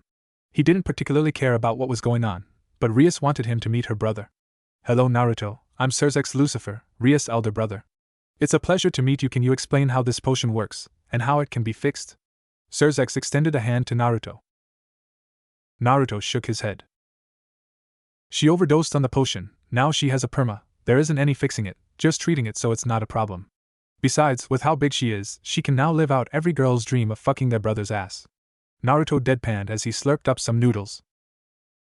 Surzek but clenched. He's just joking, he's grumpy right now. Rias put her hand on top of Naruto's head and rubbed it. Surzek's response of a sigh of relief was good to hear, but Naruto on the other hand just looked at the maid that was standing behind Surzek, standing there quietly since she had yet to be addressed. You need to stop eating those, they aren't healthy. Why don't you wait until dinner? I want to cook tonight. Rias tried to wipe broth from Naruto's face, but he licked it from his cheeks before she could manage. Naruto stared at Grafia and made eye contact with her. Who is the sexy maid? My wife, Grafia, isn't she beautiful? Surzek bragged about his wife at the question. He got his cheek pinched for the statement by Grafia. She had red cheeks from the surprise compliments, but then went back to a rather neutral expression. Top-class maid? Maid clothes are sexy, so you're Rias' older brother and you're in a position of great power. Why didn't you stop Rias from being forced into marriage? Naruto asked Surzek with a tilted head. This entire mess could have been avoided and Surzek just used his authority to null the entire agreement. Surzek started to sweat a little. I mean, the politics of it isn't that simple. I can't just abuse my power. Surzek reasoned out. Naruto raised an eyebrow. You love your sister a lot, and Riser would have married into the Gremry and gained control over the Gremry family, which includes your own children to some degree. It can be argued that this political marriage has an undertone of subterfuge in order to gain control over you. Thus, by stopping the marriage you cancel out potential political power grabs that a single family would have over you. Naruto asked with his other eyebrow raising up. Surzek's jaw dropped when he heard a way that he could have saved Rias, while also maintaining his position without abusing his power in a way that could cause unrest. Naruto literally just laid his faults out in front of him, not caring about his position at all. Oh well, I guess Rias having a now is partially your fault, and blame falls to your parents as well, mostly your parents. They could have seen that Rias was desperate to end the marriage, that she wasn't willing at all. Of course, I bet they were prideful and wanted to save face, or they were greedy and wanted pure-blooded grandchildren. Naruto started to lay out all of their flaws out on the table. Graphia couldn't hide her snort very well when she saw this spelled out for everyone, while Rias just covered her mouth as she composed herself. Xerxes took all of Naruto's words though, and was put into a place where he was forced to realize that the only people to blame for Rias doing this to herself were her family. I'm sorry, Rias. Don't apologize to her. Rias is the idiot that didn't ask me about the instructions before she overdosed. I don't know crap about potion making, but I know my insane madwoman of a mother well enough to know that she's an absolute demon at contracts. Naruto wasn't trying to make any one party feel worse than the other. Rias tilted her head to the side in understanding, knowing that she was just as much to blame for her current body change as the rest of her family. Well, have your tests been going well, Rias? Xerxes changed the subject as he sat down with his sister. Naruto stood up and left the room. At the student council room, later. So help me learn water magic better, since you're a Citri. You wish for me to teach you water magic for nothing? Sona Citri asked as she looked at Naruto sitting before her. She was playing chess with Naruto, and the match was going on for a long time. Each move was taking about 3 minutes for her to plan out against this unsuspecting opponent. Hard to believe he had never played chess before, and only ever played the Japanese equivalent of it. Nothing, I just don't know what you want. I don't have a lot of money, but I can pay with my body. If you need any manual labor done, I'll do it. Honestly, I don't care too much about what you have me do. Naruto wasn't going to ask her for lessons when he wasn't going to give her anything. Akino is very good at water magic, I'm sure that she could teach you. She's also a sadist, and I'm a budding masochist. I'm afraid that she is going to use lessons as a chance to awaken my masochism even more. I want to avoid being pegged by her if I can. Naruto wasn't ready for any of that kind of stuff, even if his dreams were getting weird. It would take lessons from Akino if he had to, but he wanted to take as few of those as he could. I'm becoming perverted. At this rate, I'm afraid I'll be surrounded by women that are going to dominate me. Naruto deadpanned. Sona raised an eyebrow. You're very open about your fears, but I can understand not wanting to be humiliated. Well, that is a very good move. Sona pointed out when she was placed in check. She moved herself out of it though after several minutes of thought. Both of them had very few pieces left. No, the problem is that I want to be dominated and humiliated. I'm afraid of becoming more perverted than I already am. I think we're at a stalemate. Naruto pointed out as he gestured to the board. He had just taken out her queen, and now they only have their kings and a pawn each. The pawns would get taken out by the kings before they could cross the board, which meant that soon enough it would be just their kings. Sona looked at the board and agreed. Yes, I think we are. This is your first time playing, right? Sona asked for confirmation, since Naruto had not used any of the advanced chess moves. He was only using basic moves, and he would copy her advanced moves only after he had seen her do them. It was a long game for a reason. Also, if you want to be dominated and humiliated, then why are you afraid of being perverted? Sona was against perverts on some level, but she wasn't going to say people should deny all of their desires. She watched as Naruto put very little thought into the answer. Because before recently, I didn't have these thoughts. I didn't wish to be used as a chair by a woman, or have a girl stronger than me just step all over me as she mocks me. It's already scary that I'm only a little embarrassed to talk about this. I want to avoid acting on these desires. That's unhealthy too. If you don't act on them at least a little, then you're going to get penned up. I say you should go learn from Akino to safely. I see you're in a very bad situation then. Sona stated when she realized what Naruto had an issue with. He wasn't afraid of what desires he had exactly. He was afraid of the fact that the people around him could push him into even more perverted territory. By the way, I swore to marry the man who defeated me in a battle of intelligence. Involving chess, I'm going to warn you about that now if you want to play another round.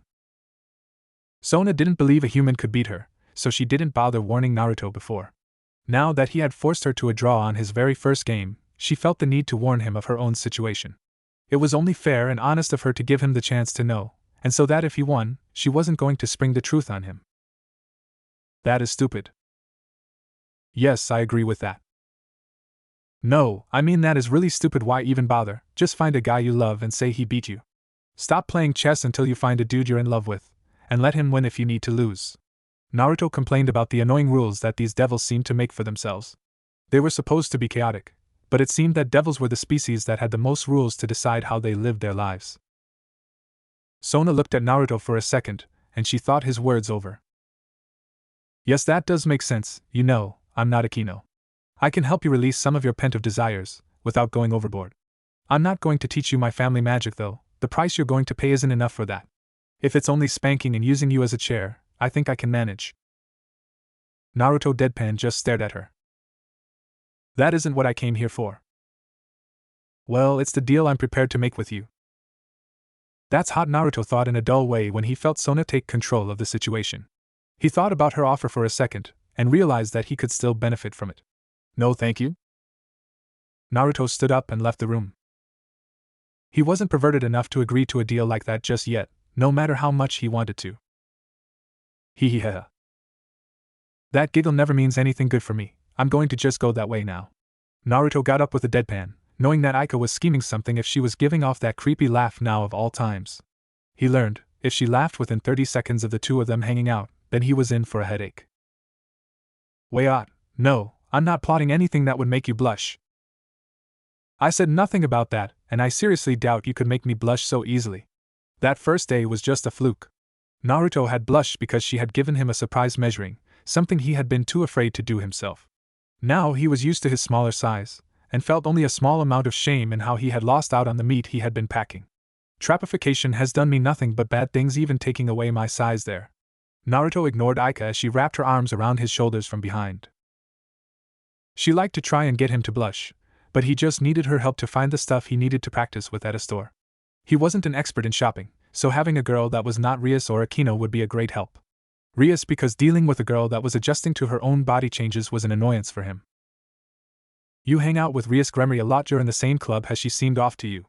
Aika whispered to Naruto with a tone that suggested curiosity. Her scouter had picked up sizes for Rias. Her measuring scouter had picked up a well-endowed size for a woman, which was shocking because with tits that big, she was sure that Rias was not a dude in disguise. It was just one day her scouter gave no measurements, but sometimes she would suddenly gain a size, before it went away when she visited the bathroom with Akino during the afternoon. It was just weird on all accounts since it did not just appear and disappear like magic. She always seems off. That's kind of rude. Anyone that can easily accept the story of a manly man turning into a femboy trap is missing a screw in their head, and she's accepted that story just like you have. Naruto deadpanned at least one reason why Rias was an off person.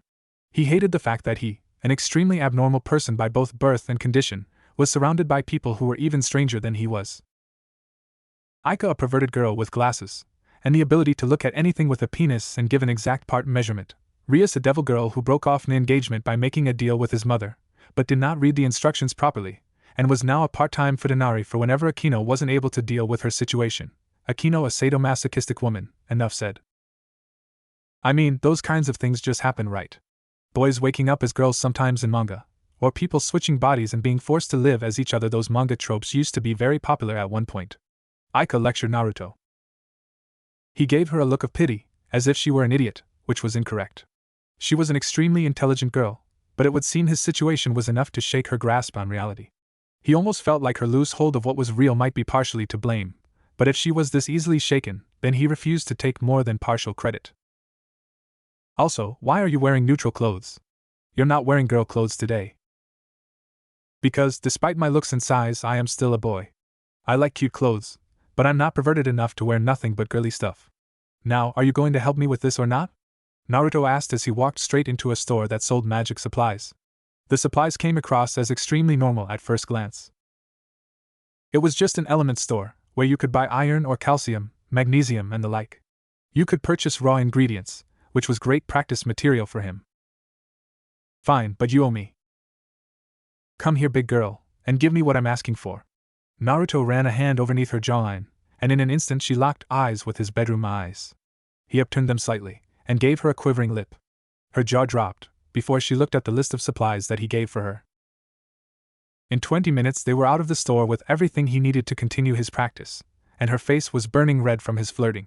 He had a slight smirk on his face, but that was about it for his victory. She was in a seduced daze, one that just followed him around now that her job was done. Hoo-ha, where when what that face? Aika snapped out of her daze much later. She snapped out of it after visiting 4 different stores with him, and now he had everything he needed to continue the next stage of what he was working on. They were already on the walk to get a bite to eat, before parting ways. Don't ruin the silence. Huh, but you just made the sexiest how did you seduce me? I'm not even mad, you've got to teach me how to do that. Aika wasn't even mad that she just spent so much money that she had been saving up. She was mad that Naruto wasn't teaching her the seduction technique that he had used to make her do it. That was almost like magic. It was like 1 second we were talking, then the next I was doing what you wanted. Magic is used for more important things than that. You're a pervert, and perverts are easily influenced by their lust. All I did was stroke your lustful side, and your brain tried to do whatever it took to get into my pants. Simple as that. It's not that hard when you were born with a fox face. Naruto gestured to his cheeks, which enhanced his seduction skills above the average level. He looked at Aika, before he put a smile on his face and closed his eyes. Then, he very slightly opened one of his eyes so that Aika could see a blue shine in them, and he heated up his own cheeks with his imagination. He put a bashful confidence on his face, but with a slight aura of sly intelligence. Wow. He instantly switched by to deadpan. Seduction is boring though. There are things. Naruto paused when he noticed a rock get tossed at an animal, hearing the barking of a small dog. Hee hee, stupid mutt. Jerks. Aika puffed her chest out. Sleep. Naruto pointed a hand at her face silently, and she just fell asleep instantly. Naruto just walked over to the small dog that tried to avoid the rocks being thrown at it. He picked up the dog and placed it on top of Aika's small chest, before patting its head in a comforting way. Hey asshats, pick on somebody that can fight back. Naruto counted 2 boys, both about 20 to 22 years old. He didn't call them men, because men didn't go around throwing rocks at puppies. He stared them down, and narrowed his eyes. They had an extremely low magic resistance. Some little bitch is going to. It's not even worth it. Let's get out of here. They didn't stay and fight, they just turned around and started to walk away. Naruto was left slightly stunned when he saw 2 delinquents just walking away from a fight. Her friend passed out looking at us, real pathetic, not worth our time, bro. Whatever, Naruto mumbled as he waved a hand, and Aika started to stir from her sleep, the puppy having gotten off of her and run away already. His face showed his disappointment at not getting a fight out of those guys. He really just wanted to take his frustrations out on somebody, and those guys seemed like the perfect target for his repressed rage. He couldn't attack them if they didn't attack him first though. I didn't want to fight that much anyway. It wasn't like he wanted to test how weak or strong his body was, and see if he could secretly use magic in battle if he looked like he was going to lose the fist fight. What did I pass out? Naruto grabbed his face, biting his lower lip as he held back his rage. He glared at the backs of the boys walking away, biting his lip hard enough to draw blood.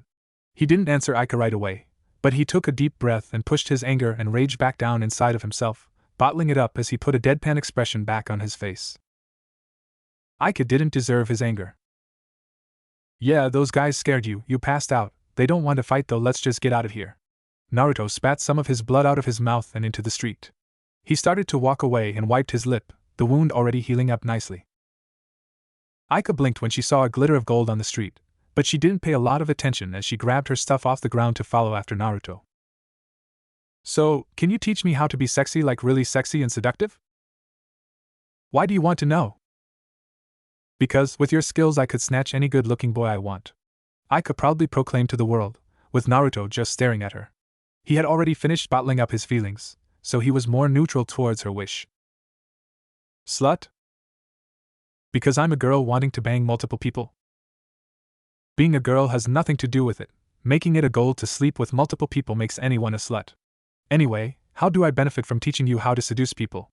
Naruto didn't see where he got anything out of this. Aika grabbed a hold of him, before she licked the side of his face, knowing full well that he didn't care. Gross.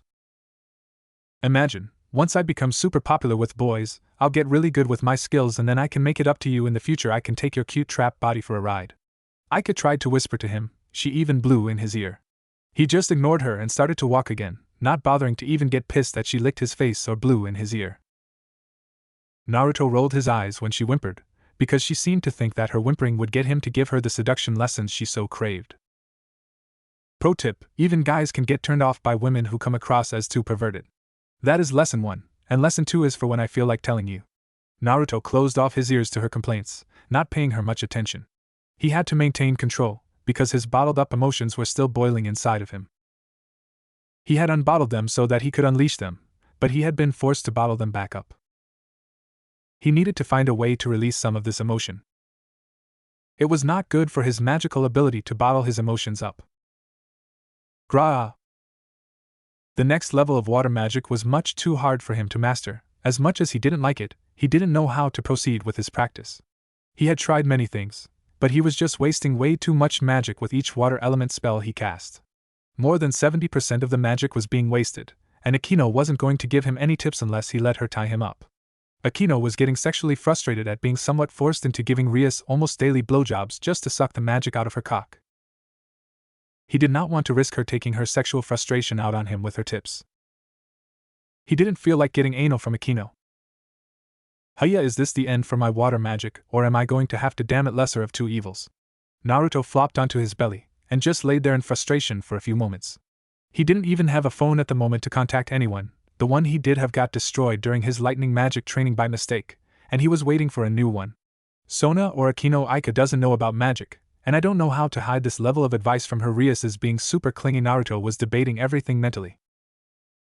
He could not use Rias or Aika at the moment, not with how clingy the redhead was and how ignorant the normal human was. Akino walked into the room. Hello, how is your training going? Do you need my help in any way? Akino licked her lips, as if to prove a point to him. Naruto sat up. And if I did, what would you do to me? The best way to learn would be to punish you just a little every time you failed, and reward your success. You know, I've gotten quite good with my mouth, but my hands are also very good. Zap. Akino made a slapping motion. She would blow him on success, and spank him with electricity on failure. Nope. The next day. Is the offer still open? Naruto had burning red cheeks as he approached Sona, knowing that at least she wasn't going to give him a lightning spank if he failed under her tutorship. Naruto had burning red cheeks, since what Sona was going to do wasn't going to be much better. She looked at him for several moments, before she raised an eyebrow. Naruto approached her at her apartment to see if her lesson offer was still open. She didn't say a word, just gestured for him to come inside her apartment. She gave Naruto a good view of everything, and he saw many different books on many subjects. Most of them weren't magic, but were just novels. She liked to read, which was a normal hobby, and it seemed she also collected several unique objects he couldn't quite identify. She had books on medicine and medical treatments, and finally, he noticed that she seemed to be studying school systems. Are you studying for becoming a teacher? It's complicated. Please have a seat. I was in the middle of brewing some coffee. I'll pour you a cup as well. Yes, my offer is still open. Sona left to go get the coffee. Naruto sat alone. When Sona came back, he noticed that she was wearing a slightly shorter skirt than before, her panties now more easily visible. He said nothing about her changing skirts, but she sat down in front of him and placed teacups filled with fresh brewed coffee between them. She sipped from Hiras and pointed a finger at Naruto's coffee cup. The coffee floated out of the cup before dropping back down into the cup perfectly, not spilling even a single drop. So why change your mind? Sona asked the question. She wasn't even curious about why he changed his mind, but she wanted to know if he really wanted to learn, or if he just awakened to the idea of her using him as a chair. She was fine with either answer, but she wanted to know what she should focus on more. I've hit a roadblock. My control over water magic is getting worse. I just improved my earth magic, and now my water magic control is crap. Naruto gripped his fists in frustration. When he improved in one area of magic, he seemed to grow even worse in another area. You're out of balance. If this is about my pent-of-masochist nature, you're magically out of balance. Most people learn magics that complement each other, but earth and water have the exact opposite flows. Similar to how wind and fire have opposite flows. If you get better at one, you get worse at the other unless you find balance. Sona just stated the facts.